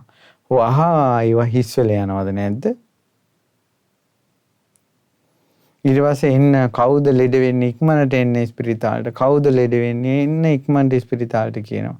ආයෙ පණිවිඩයක් කියනවා දැන් ලෙඩ හැදුනොත් උඹලා ගෙවල් වලට වෙලා හිටපල්ලා. ඊට පස්සේ ඔන්න දැන් මේ ලෙඩක් දුකක් කරදරයක් නැති කාලයක කවුරු හරි ළමයෙක් මේ මුඛාවරණයක් දාගෙන ඉස්කෝලේ පන්තියට ආවොත් ටීචර් බලනවා මොකද මේ ළමයා ගලවනවක කියනවා. දැන් කවුරුවත් එහෙම දාගන්න නැතුව ගියොත් එහෙම මොකද මේ දාගන්නවා දැන් කියනවා. දැක්කද වෙනස් වෙන්නේ නැහැටි? රූප වේදනා සංඥා සංකාර විඥාන පංච උපාස්කන්ධ වෙනස් වෙන හැටි. ඉතින් ඒ නිසා ඊට පස්සේ මේ විදිහට බලනකොට හැම දෙයක්ම මම නොවේ, මගේ නොවේ, මගේ ආත්මේ නොවේ. අපි අකමැති වුණාට අපේ කය සූදානම් ලෙඩ හදාගන්නට. අපි අකමැති වුණාට මේ ඇඟ සූදානම් දුක් විඳින්න. අපි සූදානම් නොවුණාට සංඥාව සූදානම් ඒ දුක හඳුනා ගන්න. අපි සූදානම් නොවුණාට දුක ගැන හිතා ඉන්න චේතනාව සූදානම්. එහෙනම් අපි පරිහරණය කරන්නේ අපිට අයිති දෙයක් නෙවෙයි. මට අයිති දෙයක් නෙවෙයි අපි පරිහරණය කරන්නේ. එහෙනම් මම පරිහරණය කරන්නේත් මට අයිති නොවන දෙයක් නම් අනිත් ඒවා කෙසේනම් අපිට අයිතිද? කෙසේනම් අපිට අයිතිද? තමන්ගේ ඇඟවත් කොරෝනා වලින් වළක්වා ගන්න බැයි නම් තමන්ගේ බිරිඳගේ, ස්වාමියාගේ, දරුවන්ගේ ජීවිත කොහොමද බේරන්නේ? තමනුත් බයෙන් නම් ඉන්නේ. ඒ නිසා මේක පුදුම සහගතයි. ඊට පස්සේ අහනවා ඒවම් පස්සං ආවසු යමක සුතවා ආර්ය ශාවකෝ රූපස්මින් පිනිබ්බින්දති. ඕවා නොහොම හොඳට කල්පනා කරගෙන යනකොට මේ අනිත්‍ය ගැන, රූපය ගැන කලකිරෙනවා. වේදනාව ගැන කලකිරෙනවා අවබෝධයෙන්ම. ඒ කියන්නේ ඒ ගැන එයාට ආස්වාදයෙන් හිතා ඉන්න දෙයක් නැහැ. රූප වේදනා සංඥා සංකාර විඥාන කියන පංච උපාදානස්කන්ධයටම කලකිරෙනවා. කලකිරුණාට පස්සේ නිබ්බින්දං විරජ්‍යති නොඇලී යනවා. විරාගා විමුච්ඡති නිදහස් වෙනවා. විමුක්තස්මින් විමුක්තമിതി ඥානං හෝති. නිදහස් වුණාට පස්සේ නිදහස් වුණා කියලා දැනගන්නවා. නිදහස් වෙන්නේ මොකටද? ආයිති නැති රූපයක් මම කියලා අල්ලගෙන හිටියා. හිතේ අන්නේ තුරුස්නාවෙන් නිදහස් වුණා. ඇත්තටම අල්ලගෙන හිටියේ Tamanට අයිති එකක් නෙවෙයි. Tamanට අයිති නැති වේදනාවක් අල්ලගෙන හිටියා. අන්න ඒකෙන් නිදහස් වුණා. Tamanට අයිති නැති සංඥාවක්, සංස්කාරයක්, විඥානයක් මම මගේ ආත්මය කියලා අල්ලගෙන හිටියා. ඒ නිදහස් වුණා. ඇත්තටම අයිති නැහැ කියලා දැනගත්තා. අවබෝධ වුණා. එහෙනම් රූප වේදනා සංඥා සංකාර විඥාන කියන පංච උපාදානස්කන්ධෙම Tamanට අයිති නැහැ. මේ පංච උපාදානස්කන්ධෙන් නිදහස් වුණා. ඊට පස්සේ කියනවා තංකින් මඤ්ඤති ආවසෝ යමක. ඔන්න දැන් හොඳට අර ප්‍රශ්නෙට උත්තරය අහගන්න. මොකද්ද මේ රහතන් වහන්සේ මරණින් මත්තේ නැහැ කියන කතාවේ තියෙන වැරද්ද මොකද්ද කියලා? දැන් යමක ඔබ හිතන්නේ මොකද්ද? කියනවා මේ භික්ෂුව යමක තෙරුන්ට කියනවා රූපං තථාගතෝති සමනුපස්සති නොහේතං ආවසෝ. රහතන් වහන්සේ කියන්නේ රූපේද කියලා ඇහුවා. ඇයි දැන් පින්වතුනි රහතන් වහන්සේ නම බිහි වෙච්ච විදිහ දැන් කිව්වනේ. හොඳට මතක තියාගන්න. ඒ තමයි රූප වේදනා සංඥා සංකාර විඥාන කියන පංච උපාදානස්කන්ධය අනිත්‍යයි. අනිත්‍ය දේ දුකයි. දුක් දේ මගේ ආත්මය කියලා ගන්න බෑ. ඔන්න ඔය යථාර්ථය අතීත අනාගත වර්තමාන ඊළඟට ආධ්‍යාත්මික බාහිර ගොරෝසු සියුම් හීන ප්‍රනීත දුර ළඟ කියන 11 ආකාරයකට මෙයා දකිනවා. 11 ආකාරයකට මෙයා දකිනවා මෙතන මගේ ආත්මය කියලා දෙයක් නැහැ කියලා. එහෙම දකිනකොට මේ ආස්වාදයෙන් රූප වේදනා සංඥා සංකාර පිටිපස්සේ මේ පෙරේතෙක් වගේ වැටිගෙන මේකෙන් ආස්වාදයේ හොයා යන කෙනාගේ ජීවිතය නුවණින් අර ප්‍රඥාව අවදි වීමත් එක්ක යථාර්ථය දැකීමත් එක්ක එයා මේකේ සැබෑ ස්වභාවය වටහා ගැනීමත් එක්ක අවබෝධයෙන් කලකිරීමේ පිහිටනවා. කලකිරුණ කෙනා නොඇලෙනවා. නොඇලෙන්නේ පංච උපාදානස්කන්ධයට. එතකොට පංච උපාදානස්කන්ධයට ඇලෙන්නේ නැතිකොට නිදහස් වෙනවා. පංච උපාදානස්කන්ධයෙන් නිදහස් වෙනවා. ඒතර පංචමස්කන්ධෙම අනිත්‍යයි දුක්ඛයි අනාත්මයි කියලා අවබෝධ කරගෙන ඒ නිදහස් වුණා කෙනාට තමයි රහතන් වහන්සේ කියන්නේ. දැන් අහනවා යමක තෙරුණ්ඩ රහතන් වහන්සේ කියන්නේ එහෙනම් රූපයටද? දැන් රූපෙන් නිදහස් වුණ කෙනාට රහතන් වහන්සේ කියන්නේ. එතකොට අහනවා මේ රූපයටද රහතන් වහන්සේ කියන්නේ? අනේ නෑ කිව්වා. එහෙනම් වේදනාවටද රහතන් වහන්සේ කියන්නේ නෑ. ඇයි වේදනාව අනිත්‍යයිනේ. අනිත්‍ය අවබෝධ කරලා ඉන්න නිදහස් වෙච්ච කෙනාට රහතන් වහන්සේ කියන්නේ. එතකොට වේදනාවටද කියලා අහනවා රහතන් වහන්සේ කියන්නේ නැහැ. සංඥාවටද අහනවා. අනේ නෑ. සංස්කාර වලටද අහනවා රහතන් වහන්සේ කියන්නේ නෑ. එහෙනම් විඥාණයටද කියනවා රහතන් වහන්සේ කියන්නේ අනේ නෑ ආයස්මතුනි. එහෙනම් අහනවා තංකින් මඤ්ඤති යමක ඔබ කුමක්ද හිතන්නේ? රූපය තුල තථාගතයන් වහන්සේ ඉන්නවද? එහෙනම් රහතන් වහන්සේ ඉන්නේ මේ රූපය ඇතුලේද? අනේ නෑ. වේදනාව ඇතුලේද? සංඥාව ඇතුලේද? සංස්කාර ඇතුලේද? රහතන් වහන්සේ ඉන්නේ. අනේ නෑ කිව්වා. ඊට පස්සේ අහනවා අඤ්ඤත්‍ර රූපා තථාගතෝති සමනුපස්සති. රූපෙන් බාහිර කෙනෙක්ද රහතන් වහන්සේ? එහෙනම් රූපෙන් බාහිර කෙනෙක්ද කියලා අහනවා. එතන රූපෙන් බාහිර තැනක් කොහොමද හොයන්නේ? ඒතර රූපෙන් බාහිරත් නෑ රහතන් වහන්සේ. රූපේත් නෑ, රූපේ තුලත් නෑ, රූපෙන් බාහිරත් නෑ. සංඥාවේ වේදනාව තුලත් නෑ, වේදනාවෙන් බාහිරත් නෑ, වේදනාව තුලත් නෑ රහතන් වහන්සේ. සංඥාව තුලත් නෑ, සංඥාවෙත් නෑ, සංඥාව තුලත් නෑ, සංඥාවෙන් බාහිරත් නෑ. මොකද මේ හැම එකම අනිත්‍යයි කියලා අවබෝධ කරගත්ත කෙනානේ රහතන් වහන්සේ. ඒ හැමදේම මගේ මම නොවේ, මගේ නොවේ, මගේ ආත්මේ නොවේ කියලා අවබෝධ කරගත්ත කෙනානේ රහතන් වහන්සේ. එහෙනම් මේ රූප වේදනා සංඥා සංකාර විඥාන කියන පංච උපාදානස්කන්ධය හෝ ඒ පංච උපාදානස්කන්ධෙන් බාහිර හෝ රහතන් වහන්සේ නැත. එහෙනම් අහනවා ප්‍රිය ආයස්මතුනි දැන් මොකද්ද හිතන්නේ? රූප වේදනා සංඥා සංකාර විඥාන කියන පංච උපාදානස්කන්ධයද රහතන් වහන්සේ නෑ. එයින් බාහිරද රහතන් වහන්සේ? අනේ නෑ ආයස්මතුනි. ඒත්තචතේ ආවසෝ යමක දිත්තේව ධම්මේ සච්චතෝ තේතතෝ තථාගතෝ අනුපලබ්භ්‍යමානී කල්ලන්නෝ තේතං වෙය්‍යාකරණං. ආයුෂමත මේ ජීවිතේවත් රහතන් වහන්සේ කවුද කියලා ඔයාට කියන්න බැරි නම් රූප වේදනා සංඥා සංකාර විඥාන කියන පංච උපාදානස්කන්ධයෙන් ඒ මුල් කරගෙන ඔබට රහතන් වහන්සේ නමක් ගැන පනවන්න බැරි නම් එහෙනම් ගැළපෙනවද රහතන් වහන්සේ මරණින් මත්තේ නෑ කියන එක ගැළපෙනවද? මේ ජීවිතේවත් රහතන් වහන්සේ නමක් ගැන ඔබට පනවන්න බැරි නම් මරණින් මත්තේ රහතන් වහන්සේ නෑ කියලා එකක් පනවන්න පුළුවන්ද කියලා හෝ? අනේ ආශ්මතුනි මම ඒක එහෙම කරන්න බෑ. මට වැරදුනා. පුබ්බේ අවිද්ද සුනෝ පාපකං දිට්ඨිගතං. අනේ මට කලින් අවිද්‍යාවෙන් බලපු නිසා. ඒ කියන්නේ එහා රහතන් වහන්සේ විදිහට දැක්කේ රූපය. එයාලා හිතුවා රහතන් වහන්සේ පිරිනවම් පෑවනේ. පිරිනවම් පෑවට පස්සේ ආයෙ නැහැ. ඒ කියන්නේ මේ රූපේ හැදෙන්නේ නැහැ. වේදනාව හැදෙන්නේ නැහැ. සංඥාව හැදෙන්නේ නැහැ. මේ රූපේ මෙතනින් ඉවරයි එතනින් එහාට නැහැ කියලා හිතුවා.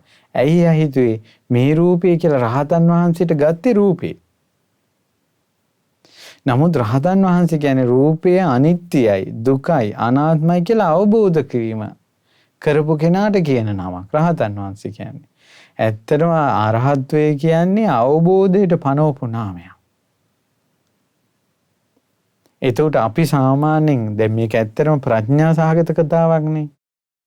රූප වේදනා සංඥා සංකාර විඥාන තුලින් රහතන් වහන්සේ නමක් පනවන්න බෑ. ඇත්තටම කිව්වොත් ඒ තථාගත ශ්‍රී සද්ධර්මය අවබෝධ කරපු රහතන් වහන්සේගේ ස්වභාවය අපිට මේ ලෝකයේ ව්‍යවහාරයෙන් කතා කරන එක පුදුම සහගතයි. ඒ කියන්නේ මේ ලෝකයේ උස දිග පළල සුදු කළු මහත මේ හැම දෙයක්ම මිනිසු පනවගෙන තියෙන කෙලිස් සහිත වචන.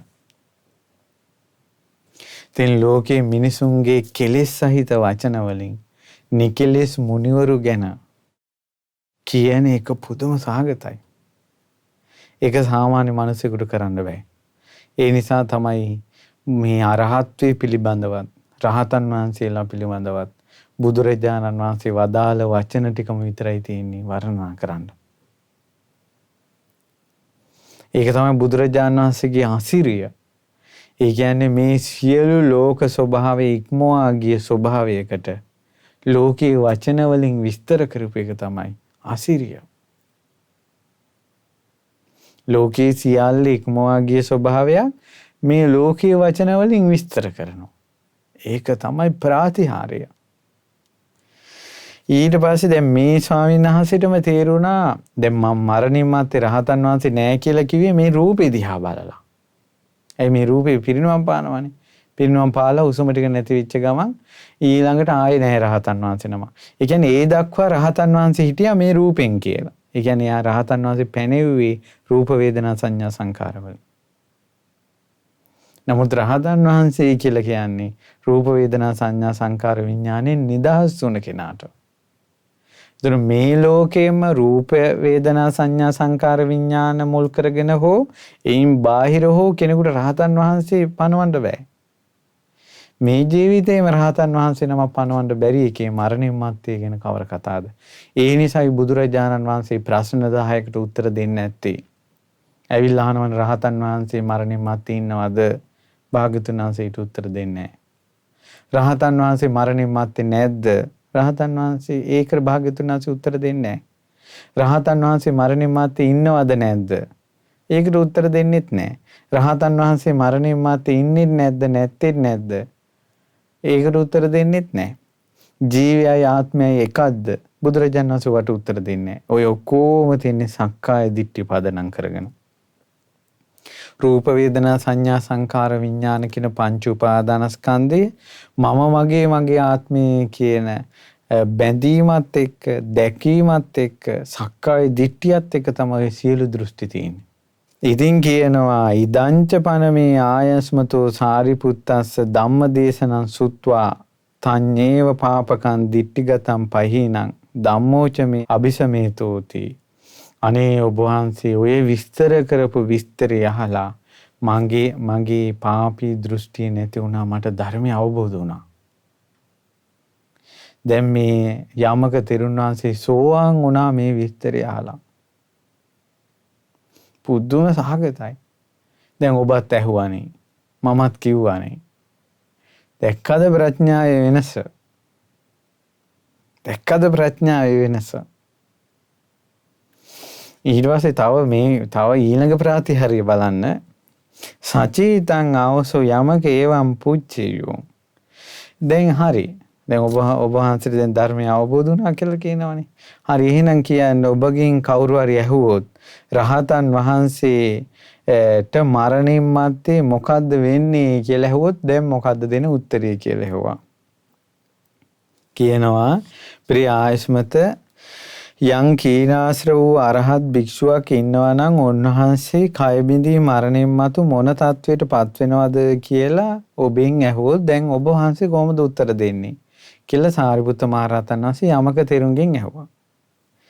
ඊට පස්සේ කොයි ප්‍රිය ආයස්මතුනි එහෙමනම් මගෙන් කවුරු හරි ඇහුවොත් මං උත්තර දෙන්නේ මෙහෙමයි. ප්‍රිය ආයස්මතුනි එහෙම ඇහුවොත් මගෙන් මං උත්තර දෙන්නේ මෙහෙමයි. ඒ තමයි රූපං කෝ ආවසෝ අනිච්චං. රූපය ආයස්මතුනි අනිත්‍යයි. යද නිච්ඡං තං දුක්ඛං. යමක් අනිත්‍ය නම් ඒක දුකයි. යම් දුක්ඛං තං නිරුද්ධං. යමක් දුක නම් ඒක නිරුද්ධ වී යන ස්වභාවයෙන් යුක්තයි. ඊට පස්සේ නිරුද්ධ වුණා. ඔන්න යමක් වේදනාව අනිත්‍යයි. අනිත්‍ය දේ දුකයි. දුක අනිත්‍ය දුක්ඛ දේ නිරුද්ධ වී යන ස්වභාවයෙන් යුක්තයි. ඊට පස්සේ ඒක නිරුද්ධ වෙනවා. ඊළඟට සංඥාව, සංස්කාරය, විඥාණය මේ ඔක්කොම අනිත්‍යයි. අනිත්‍ය දේ දුක් සහිතයි. යමක් දුක නම් ඒක නිරුද්ධ වුණා. ඒක නොපෙනී ගියා. ප්‍රිය ආයස්මතුනි මට උත්තර දෙන්න වෙන්නේ එහෙමයි රහතන් වහන්සේ ගැන. රූපය අනිත්‍යයි, අනිත්‍යදී දුක් සහිතයි. ඒ රහතන් වහන්සේට ඒ දුක නිරුද්ධ වුණා. වේදනාව අනිත්‍යයි, ඒක දුක් සහිතයි, ඒ දුක නිරුද්ධ වුණා. සංඥාව අනිත්‍යයි, අනිත්‍යදී දුකයි, ඒ දුක නිරුද්ධ වුණා. සංස්කාරය අනිත්‍යයි, අනිත්‍යදී දුකයි, දුක නිරුද්ධ වුණා. විඥානය අනිත්‍යයි, අනිත්‍යදී දුකයි, දුක නිරුද්ධ වුණා. ওই විදිහට තමයි කිව්වා උත්තර දෙන්න වෙන්නේ. සාදු සාදු ආවසෝ යමක ගොහෝමගී බොහෝමගී යමක තේනාවසෝ යමක උපමන්තේ කරිස්සාමි ඒ තස්සේව අත්තස්ස බියෝ සෝමත්ථාය ඥානාය. ආයස්මතුනි මං උපමාවක් කියලා දෙන්නම් ගොඩාක් තේරෙයි කිව්වා මේ උපමාවෙන්. ඇත්තටම හරි. දැන් ඔන්න ඔබ මෙච්චර වෙලා ඇහුවා ආනකට කල්පනා කරන්න ඇති හාමුදුරුවෝ මේ කියාගෙන යනවා මොකද්ද දන්නේ. රූපය අනිත්‍යයි, වේදනාව අනිත්‍යයි, සංඥාව අනිත්‍යයි, සංස්කාර අනිත්‍යයි, විඥානය අනිත්‍යයි කියලා. අනිත්‍යදී දුකයිලු, දුක් දී මම නෙවෙයි, මගේ නෙවෙයි, මගේ ආත්මේ නෙවෙයි කියලාලු දැන් බනට කිව්වා. රහතන් වහන්සේ පංච උපාස්කන්ධය තුලත් නැහැ, පංච උපාස්කන්ධයෙන් බාහිරත් නැහැ කියලා දැන් කිව්වා. රහතන් වහන්සේ පංච උපාස්කන්ධය තුල හෝ බාහිර හෝ පනවන්න බෑ. මේ ජීවිතේම රහතන් වහන්සේ නමක් පනවන්න බෑ කියලා බනට කිව්වා. එහෙනම් මරණින් මත්තේ රහතන් වහන්සේ ඉන්නවද නැද්ද කියන එක පනවන එක කොහොමදවත් කරන්න බෑ කියලා දැන් බනට කිව්වා. දැන් මේක අහපු තෙරුන් වහන්සේ නම් සෝවාන් වුණා.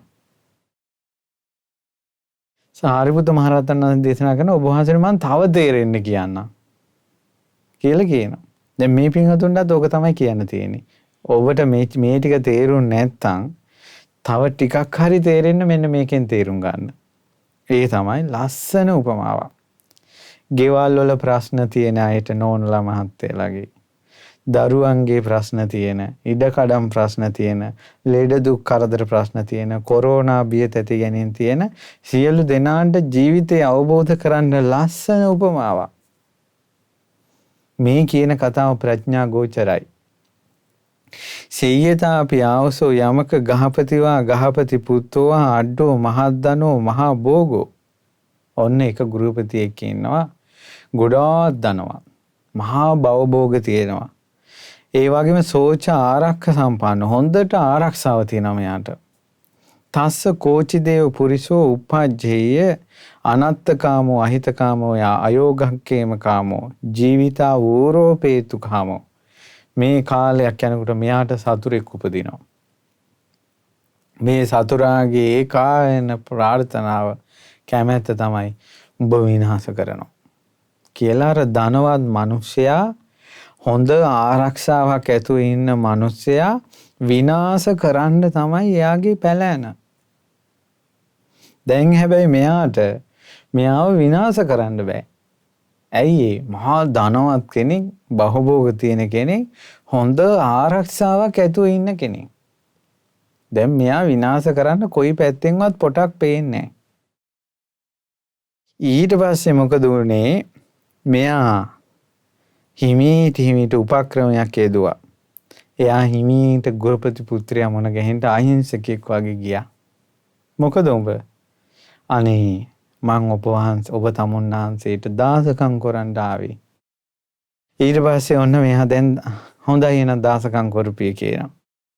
ඊට පස්සේ මොකද මෙයා කරන්නේ? ඕන උපස්ථාන කරනවා. තමේනංසෝ ගහපතිවා ගහපති පුත්තෝවා උපට්ඨාපෙය. දැන් උපස්ථාන කරනවා. සෝ උපට්ඨේය පුබ්බුට්ඨායි. කලින්ම නැගිටිනවා තමන්ගේ ස්වාමියාට උපස්ථාන කරන්න. ගෙදර ප්‍රධානියා හොඳට ගොරව නිදානින්ද මෙයා උදේ පාන්දර නැගිටලත් ඒක හදනවා. ඒ ටික ඔක්කොම කරනවා. පච්චා නිපාති පාසුව තමයි නිදාගන්නේ මෙයා. ඔක්කොම වැඩ ටික කරනවා. දැන් මෙයාගේ පැලෑන මොකද්ද? පැලෑන තමයි උඹ මරනවා. දැන් මේ ඔක්කොම ටික කරන්නේ මොකටද? අවස්ථාවක් එනකල්. ඊට පස්සේ මොකද කරන්නේ? කිංකාර පටිස්සාවි මනාපචාරී පියවාදී. මොනවද තියෙන්නේ කියලා ගෙදර වැඩ ඔක්කොම හොයනවා. ලස්සනට කතා කරනවා. ඊළඟට කැමැති විදිහට හැසිරෙනවා. තස්සසෝ ගහපතිවා ගහපති පුත්තෝවා මිත්තෝපි නං සද්දේය. ඊට පස්සේ මොකද වෙන්නේ? කාලයක් ගියාට පස්සේ මගේ හොඳම මිතුරා කියලා හොඳටම පහදිනවා යාට. ඊට පස්සේ දැන් කාලයක් ගියාට පස්සේ දැන් තේරෙනවනේ මෙයා හොඳටම මට විශ්වාසවන්ත භාවයට ඇවිල්ලා කියලා, යාළුවෙක් කියලා ඕනම තැනකට දැන් ගෙන්නන්න යනවා. එච්චර විශ්වාසයි. ඊට පස්සේ මොකද්ද වෙන්නේ? ඔහොම කාලයක් ගියාට පස්සේ තනි වෙන වෙලාවක් බලලා තියුණු ආයුධයකින් එයාගේ බෙල්ල කපලා දානවා. තියුණු ආයුධයකින් බෙල්ල කැපුවා දැන්. ආවේ කොහොමද? අනේ කියලා ආවේ. මෙයා ආවෙම ඔකට තමයි. මෙයා ආවෙම ඔකට තමයි. තංකින් මඤ්ඤසි ආවසෝ යමක සාරිපුත්ත මහ රහතන් වහන්සේ දේශනා කරනවා ආයුෂ්මතුනි අර පුරුෂයා මේ කෙනා ළඟට ඇවිල්ලා මං උපස්ථාන කරා නම් කියලා උපස්ථාන කළා නේද? ඇවිල්ලා උපස්ථාන කරනවානේ. ඒ උපස්ථාන කරද්දිනොත් මෙයා වදකයා නෙවෙයිද? තමන් මරණ මිනිහා නෙවෙයිද මේ? තේ එක ගෙනල්ලා දෙන්නේ වතුර එක ගෙනල්ලා දෙන්නෙම වදකයානේ. කලින්ම නැගිටිනවා මෙහාට කලින් උපස්ථාන කරන්න. එහෙම නැගිට්ටත් එතන ඉන්නේ මිතුරා නෙවෙයි සතුරා. තමන්ට පස්සේ නිදා ගන්නවා. තමන්ගේ සියලු වැඩ කටයුතු කරනවා. රෙදි සෝදනවා. කාමරය අතු ගන්නවා. ඒ හැම වැඩක්ම හැම බරක්ම කරගහනවා. ඒ හැම වැඩක්ම කරද්දී ඔහු මිතුරා නෙවෙයි හතුරා. ඔහු බලන්නේ අවස්ථාවක් ලැබිච්ච ගමන් මරලා දාන්න. තමන්ගේ ස්වාමියා කියන්නේ ප්‍රධානියා. ආදරණීය වදකයා. දැන් මෙයා සතුරා වුණේ අර බෙල්ල කපපු ගමන්මද? නෑ. ඒ තමයි ඔහුගේ අභිමතාර්ථය සඵල කරගත්තා. අර තේක ළඟට ගෙනල්ලා දෙනකොට උපස්ථාන කරනකොට හැම වෙලාවෙම සතුරා. පින්වතුනි මේ කරුණාවෙන් කියන්නේ මේ උපමාව තේරුම් ගන්න. මේ උපමාව තේරුම් ගත්තොත් පංච උපාදානස්කන්ධයේ ක්‍රියාකාරීත්වය තේරෙනවා. ඔන්න ආයෙසරයක් කරුණාවෙන් මේ කියනවා. ඒ තමයි හොඳ ආරක්ෂිතව ඉන්න ප්‍රධානියෙක් ඉන්නවා. හාම්පුතෙක් ඉන්නවා. හොඳ ලොකු ආරක්ෂාවකින් ඉන්නේ. මෙයාට වෛරක්කාරයෙක් බිහි වෙනවා. වෛරක්කාරයාගේ ඒකායන අභිමතාර්ථය හාම්පුතාව මරලා දාන්න ඕන. නමුත් දෙයනේ කිට්ටු වෙන්න විදිහක් නැහැ. මෙයා මහා භවභෝග ධන සම්පත් තියෙන කෙනෙක්. ඒ වගේම තමයි මෙයා ලොකු ආරක්ෂාවක් ඇතුළේ ඉන්නේ. ළඟට යන්න බෑ. මෙයා ඒකට උපක්‍රමයක් යෙදුවා. තමයි මෙයා හිතවතෙක් විදිහට ළඟට ගියා. දාසෙක් විදිහට ළඟට ගියා. ළඟට ගිහිල්ලා දැන් මොකද කළේ? උපස්ථාන කරනවා. තේ එක ගේනවා. කාලේ පස්සේ නිදාගන්නේ. ඔක්කොම වැඩ ටික කරනවා ගෙදර. උදේ පාන්දරම නැගිටිනවා. පස්සේ කාලයක් යනකොට මේ වාගේ වැඩ කරන මිනිස්සෙක් නැහැනේ. පහදිනවනේ. තමන්ගේ යාළුවෙක් වගේ, හිතවතෙක් වගේ රහස් පවා කියනවා. යම් දවසක හිතවත් වෙලා හුදකලා වුණ තැනකදී අර අයිනෙන් පිහිය ගත්තා. හාම්පුතාගේ බෙල්ල කැපුවා. දැන් සාරිපුත්ත මහ රහතන් වහන්සේ අහන්නේ යමක තෙරුන් වහන්සේගෙන් දැන් මෙයා හතුරා වෙන්නේ බෙල්ල කපපු වෙලාවේ විතරද? ඇයි තේක ගෙනල්ලා දෙනකොට එයා මිතුරද හතුරද? හතුරා. කලින් නැගිට්ටත් හතුරා. පස්සේ නිදාගත්තත් හතුරා. මොකද යම් දවසක ඌ ප්ලෑන් කරන්නේ අවස්ථාව ලැබිච්ච ගමන් මරන්න. ඒව මේවකෝ ආවසෝ අසුතවා පුතුජනෝ අරියානං අදස්සාවි අරිය ධම්මස්සා කෝවිදෝ. මෙන්න මේ විදිහටම ආයස්මතුනි ආර්යානං අදස්සාවි ආර්යයන් වහන්සේලා මේ දැකලා නැති ආර්ය දර්ශනේ නැති ආර්ය ධර්මෙහි හික්මෙච්ච නැති අසෘතවත් පෘතජ්ජනෙක් ඉන්නවා. ඒකට අසෘතවත් පෘතජ්ජනයා කියන එක්කෙනා විස්තර කරන්නේ කොහොමද? ආර්යයන් වහන්සේලා නොදකින කෙනෙක්. ආර්ය ධර්මයට අදක්ෂ කෙනෙක්. ආර්ය ධර්මයේ හික්මෙච්ච නැති කෙනෙක්.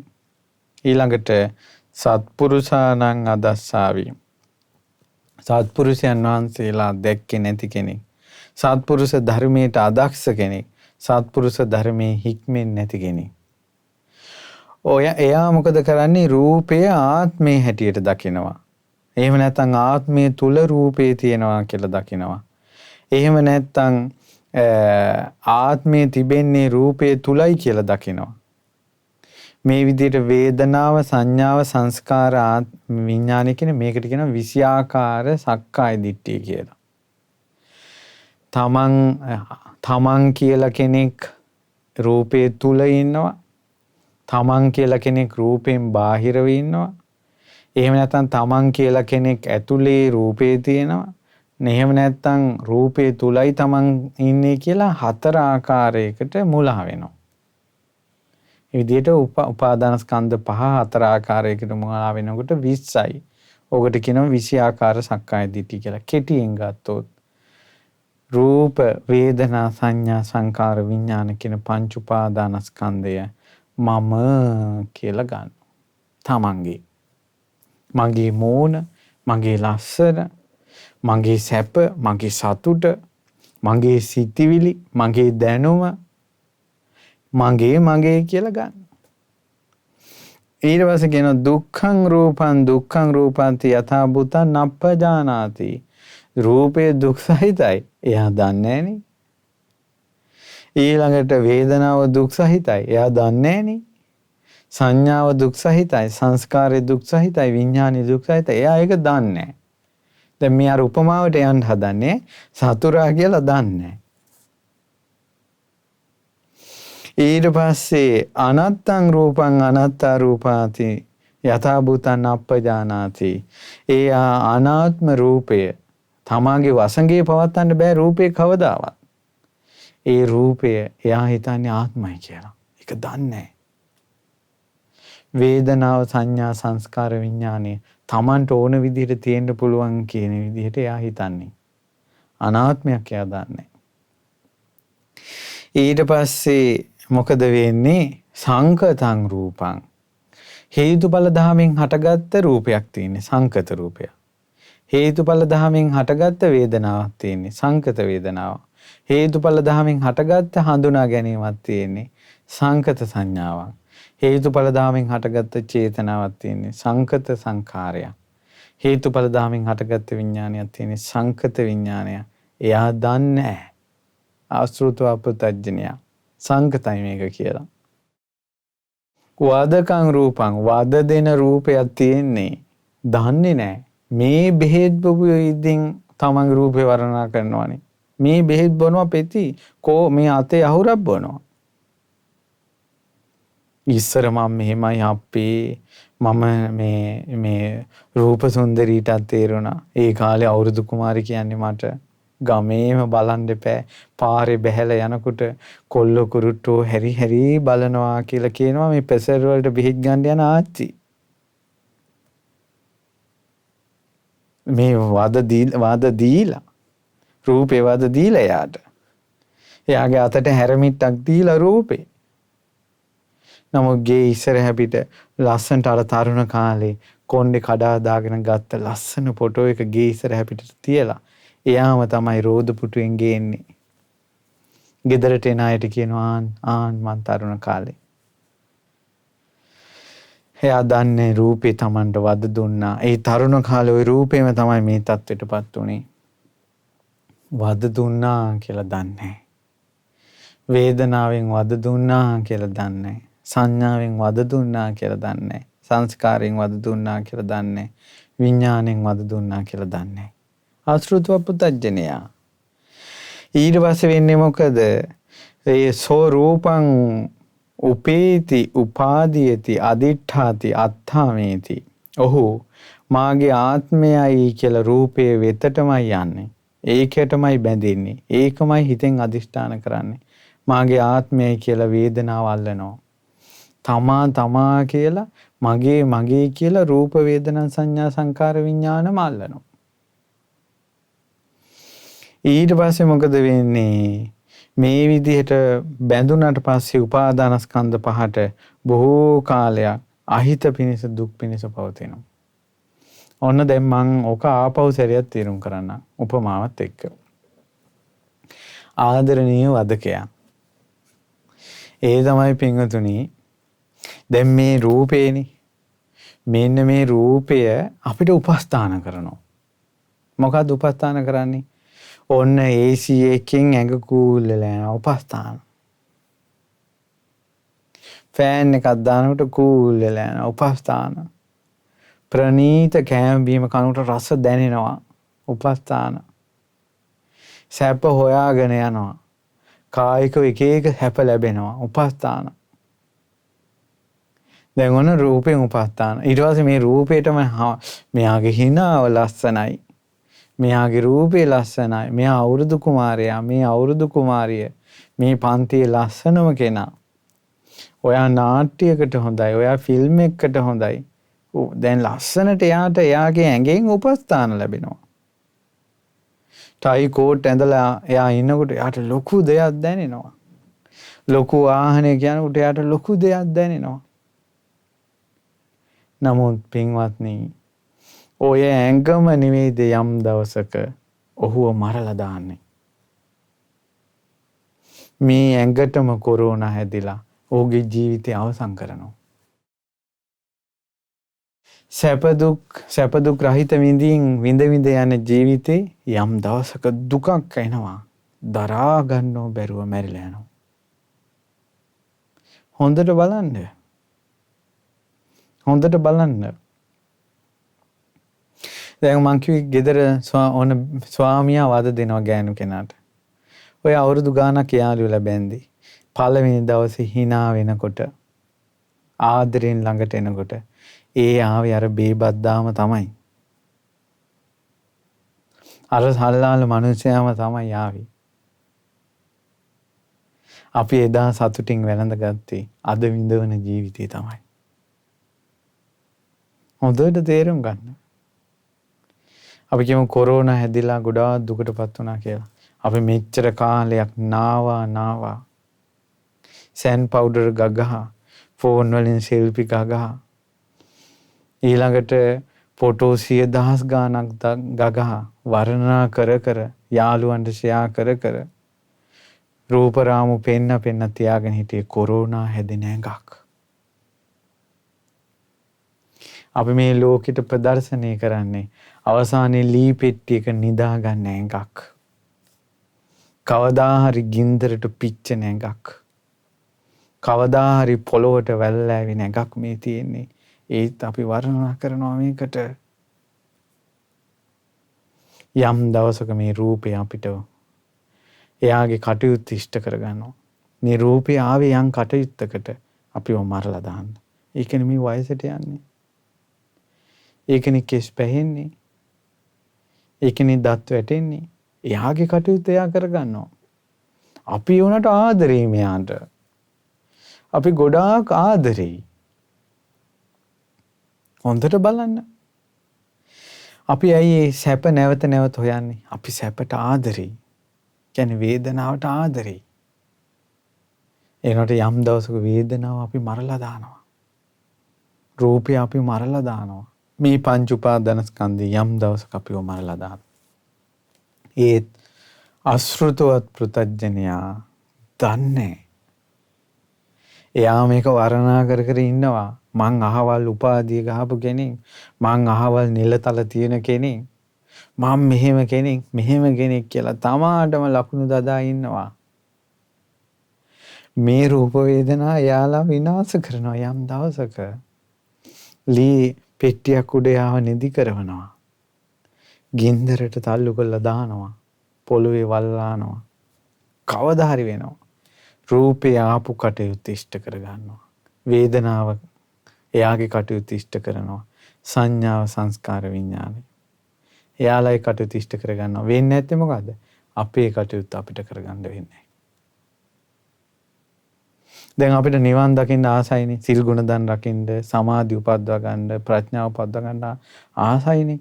අපි එකට ප්‍රමාද කළත්, පස්සේ කරන්නම් කිව්වත්, මෛත්‍රී බුද්ධ ශාසනයට කල් දැම්මත් මේ රූපයේ දිරදිරා මරණයට යන්නේක යා කල් දාන්නේ. වේදනාව අනිත්‍ය වී ගිහිල්ලා අපිව මරණයට අරන් යන්නේක යා කල් දාන්නේ. සංඥාව සංස්කාර විඥාන එයාගේ වැඩේ කරනවා. මේ තුන් ලෝකෙම මිනිස්සු තම තමන්ගේ කටයුතු මොකක් නොකරවුවත් රූප වේදනා සංඥා සංකාර විඥාන කියන පංච උපාදානස්කන්ධේ තමන්ගේ වැඩේ හරියටම අකුරටම වෙලාවටම කරනවා. ඇයි ආදරණීය වදකයා වුනේ?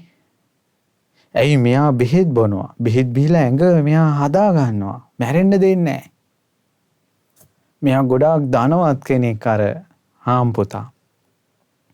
නාවනවා කනවා සිංහල බෙහෙත්, හෝමියෝපති බෙහෙත්, බටහිර බෙහෙත්, ආයුර්වේද බෙහෙත්, අර බෙහෙත් මෙහෙ බෙහෙත්. මෙයා ලොකු ආරක්ෂාවක් දාගෙන ඉන්නේ. ඒ කසේ ඇතුලේ ඉන්න කෙනා මෙන්න සුව වෙනවා, ලස්සන වෙනවා, මහත් වෙනවා, කෙට්ටු වෙනවා. අරය උපස්ථාන කරනවා. අවස්ථාව ලැබිච්ච ගමන් මරලා දාන. පුදුම සහගතයි. අනේ මේ අපිට අයිති නැති රූප වේදනා සංඥා සංකාර විඥාන කියන ඒවා නේද අපි මේ අල්ලගෙන ඉන්නේ. අනේ කවදානම් මේවා අපි අවබෝධ කරගන්නද මම නෙවෙයි මගේ නෙවෙයි මගේ ආත්මේ නෙවෙයි කියලා. සුතවත් ආර්ය ශ්‍රාවකයා ඉන්නවා.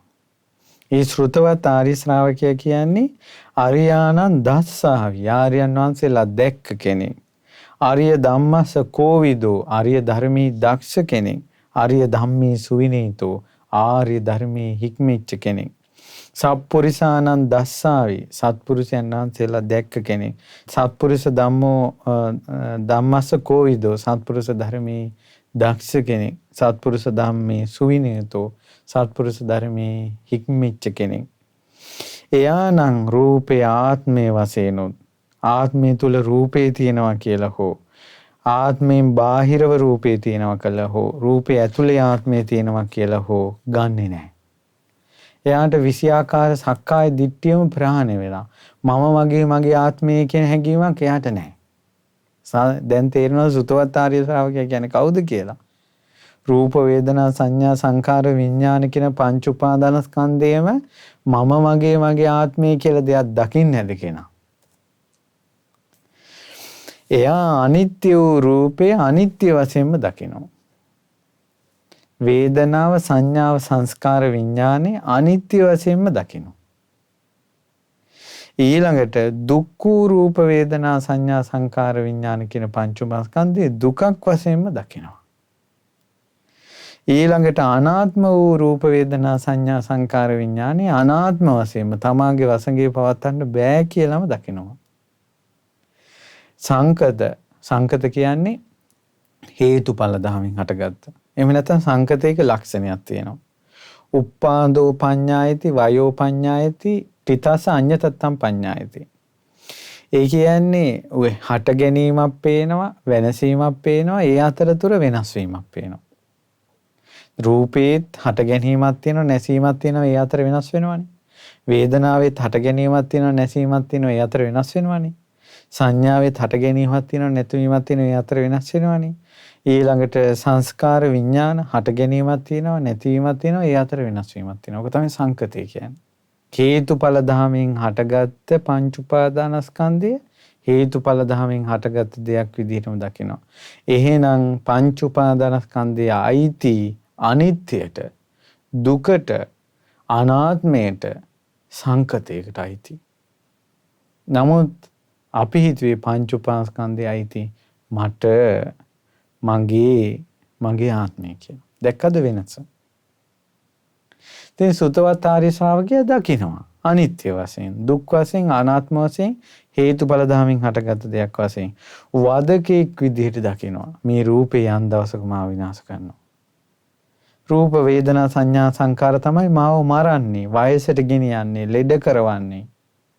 අපි කැමැත්තෙන් ලෙඩ වෙනව නෙවෙයි, අපි කැමැත්තෙන් මැරෙනව නෙවෙයි, අපි කැමැත්තෙන් වයසට යනව නෙවෙයි, අපි කැමැත්තෙන් ලෙඩ හදා ගන්නව නෙවෙයි.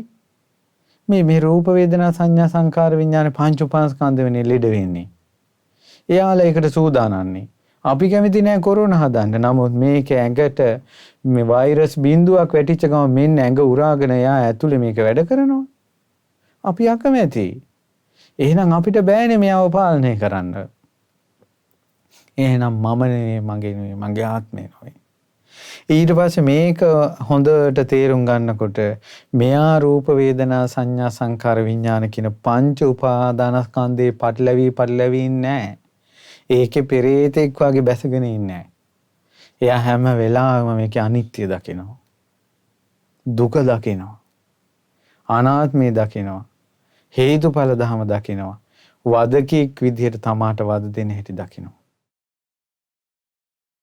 ඇත්තටම කොච්චර මේ පංච උපාදානස්කන්ධේ වද දෙනවා නම් සැපක් හොයාගෙන සතුටක් හොයාගෙන මේ කොල්ල කුරුට්ටු ෆෝන් තියාගෙන රෑ එළි වෙනකල් Facebook කියන ගමන් නිින්දක්වත් නැතුව ඔවුන්ගේ ඇඟට වද දෙනව නේද මේ වේදනාවක් හොයාගෙන යන ජීවිතේ. සැපක් හොයාගෙන ගිය ජීවිතේ මුළු ජීවිතේම අපායක් කරන අවස්ථාවක් නැද්ද? මේ තමයි සසර. වද දුන්නා යාට. ඊට පස්සේ මෙහෙම විස්තර කරනකොට හරි පුදුමයි මේ පින්වත්නි. සාරිපුත්ත මහ රහතන් වහන්සේ දේශනා කරනවා පංච උපාදානස්කන්ධය වෙත නොපැමුණ නිසා එකට නොබැඳුන නිසා බොහෝ කාලයක් හිතසුව පිණිස පවතින යාට මෙහෙම දේශනා කරනකොට පින්වත්නි පුදුම සහගතයි. අර යමක තෙරුන් වහන්සේගේ හිතේ කෙලෙස් නැති වුණානේ. නිකෙලෙස් වුණා. අරහත්ත්වයටපත් වුණා. ඒව මේතං ආවසෝ සාරිපුත්ත හෝති ප්‍රිය ආශ්මත් සාරිපුත්තේනි ආශ්මත්තුන් වහන්සේ වැනි යම් කෙනෙකුට අනුකම්පාවෙන් යහපත කැමැතිව අවවාද කරන අනුශාසනා කරන සබ්‍රාහ්මචාරීන් වහන්සේලා ඉන්නවා නම් ඔය ඔබ වහන්සේ තරම් කෙනෙක් නැහැ. ඔබ වහන්සේ වගේම වෙන්න ඕන මේ අනිත්‍යයට අවවාද කරන්න කෙනෙක්. අනේ ඔබ වහන්සේගේ ওই බණපද ටික අහලා කියනවා සාරිපුත්තස්ස ධම්මදේශනං සුත්වා අනුපාදාය ආසවෙහි චිත්තං විමුක්ඛන්ති. ඔබ වහන්සේගේ බණපද ටික අහලා මගේ හිත ආශ්‍රවයන්ගෙන් නිදහස් වුණා. රහතන් වහන්සේ නමක් වුණා.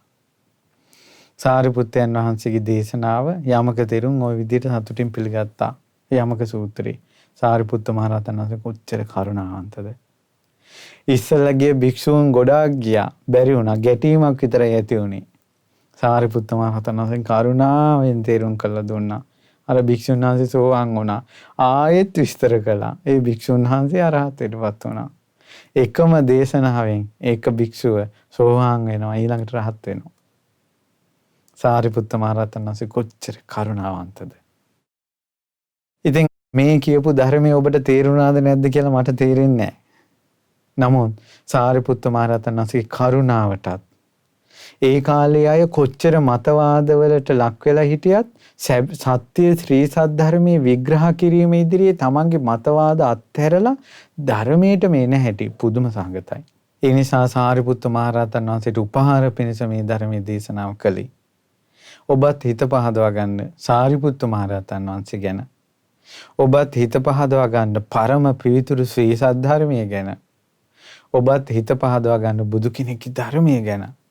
ඔබත් හිත පහදවා ගන්න මේ අපිට නොතේරෙන ධර්මය අවබෝධ කරපු රහතන් වහන්සේලා ගැන. සමහර කෙනෙකුට හිතෙන්න පුළුවන් මේ පැය එකමාරම බණ ඇහුවා දෙයනේ තේරිච්ච දෙයක් නැහැ කියලා. මේ බණ ටිකම අහලා රහත් වුණානේ මේ ශ්‍රාවකයන් වහන්සේලා. ඒ රහතන් වහන්සේලා ගැන සිත පහදවා ගන්න. ඒ නිසා ඔබ අපි කාටත් ඒ සාරිපුත්ත මහ රහතන් වහන්සේ ප්‍රඥාවෙන් දේශනා කළ භාග්‍යතුන් වහන්සේගේ උතුම් ශ්‍රී සද්ධර්මය අවබෝධ කර ගැනීමේ වාසනාව උදා වේවා. ඉතින් පින්වත්නි අද දවසේ මේ උතුම් ධර්ම දේශනාව ශ්‍රද්ධා රූප වාහිනියනොත් ඒ වගේම ලක්විරු ගුවන් විදුලියනොත් විකාශනය කරවන්න දායකත්වයේ දරනවා ඔක්තෝබර් 30 වෙනි දිනට ජන්මදිනය යෙදෙන කැලිෆෝනියා ප්‍රාන්තයේ පදිංචි පින්වත් අනෝජා වික්‍රමාරච්චි මෑණියන්ට ආශිර්වාද පිණිස ලක්ෂ්මන් වික්‍රමාරච්චි අනෝජා වික්‍රමාරච්චි දෙපළ මේ පින්කම දවසේ සිද්ධ කරන්නේ. ඒ වගේම මොළමුරේ මාවත කෑගල් ලිපිනේ පදිංචි පින්වත් මැණිකේ පියදාස මෑණියන්ගේ ජන්මදිනය වෙනුවෙන් මැණිකේ පියදාස මෑණියන් ඇතුළු ඒ දරුවෝ එකතු වෙලා මේ පින්කම සිද්ධ කරන්නේ. ඉතින් සියලු දෙවිවරු මේ පින් අනුමෝදන් වෙත්වා ගෞතම බුද්ධ ශාසනය ආරක්ෂා කරත්වා. විශේෂයෙන් අපි සිත ප්‍රාර්ථනා කරමු උතුම් බුද්ධානුභාවයෙන්, ධම්මානුභාවයෙන්, සංඝානුභාවයෙන්, සාරිපුත්ත මහරහතන් වහන්සේගේ අනන්ත ගුණානුභාව බලයෙන්, ඒ වගේම මිහිඳු මහරහතන් වහන්සේගේ අනන්ත ගුණානුභාව බලයෙන්, අඟුලිමාල මහරහතන් වහන්සේගේ ගුණානුභාව බලයෙන්, බක්කුල මහරහතන් වහන්සේගේ අනන්ත ගුණානුභාව බලයෙන්, ඒ වගේම රහතන් වහන්සේලාගේ අනන්ත තේජානුභාව බලයෙන්, රුවන්වැලි මහසෑය ජයශ්‍රී මහ බෝධීන් වහන්සේගේ, දළදා වහන්සේගේ, ලලාට 13 වහන්සේගේ ආනුභාව බලයෙන් මේ ලක්දිව පුරා පැතිරෙන කොරෝනා වසංගතය වහ මේ වසංගතය දුරු වේවා. රෝගී වූ අය ඉක්මනින් සුවපත් වේවා. සියලු දෙනාට නිදුක් නිරෝගී සුව සැලසේවා. වසංගතය දුරින්ම දුරු වේවා කියලා අපි ප්‍රාර්ථනා කරනවා.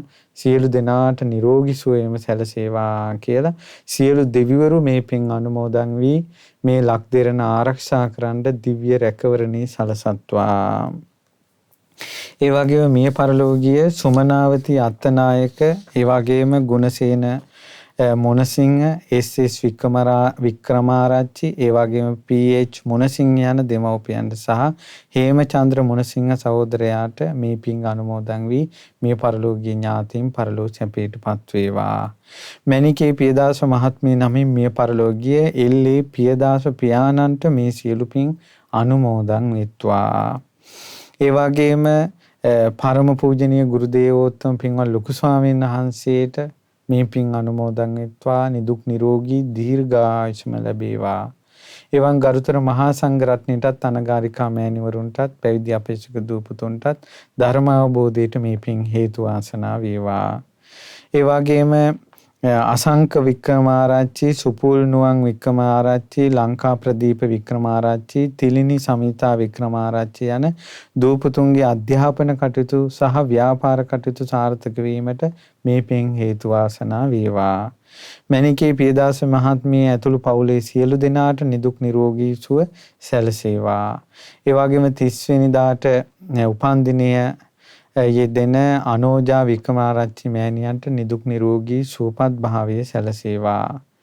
ඒ වගේම ලක්ෂ්මන් වික්‍රමාරච්චි, අනෝජා වික්‍රමාරච්චි දෙන්නාට, ඒ වගේම මෝලමුරේ මාවත කෑගල්ල ලිපිනේ පදිංචි මණිකේ පියදාස මෑණියන්ගේ ජන්මදිනය වෙනුවෙන් එතුමිය ඇතුළු දූ දරුවන් මේ ධර්ම දානය සිද්ධ කරන්නේ. ඉතින් ඒ ඇත්තන්ට නිදුක් නිරෝගී දීර්ඝායුෂම සැලසේවා. ඔබ කාටත් අපි සියලු දෙනාට ජීවිතයේ යථා ස්වභාවය අවබෝධ කරගන්න මේ වප්පොම් පොය දවසේ රැස් කරගත් පින ඒකාන්තයෙන්ම හේතු වාසනා වේවා. තෙරුවන් සරණයි. නමෝ බුද්ධාය. මෙවැනි වටිනා වීඩියෝ නැරඹීමට ශ්‍රද්ධා YouTube channel එක subscribe කර සීනුව ලකුණ ඔබන්න.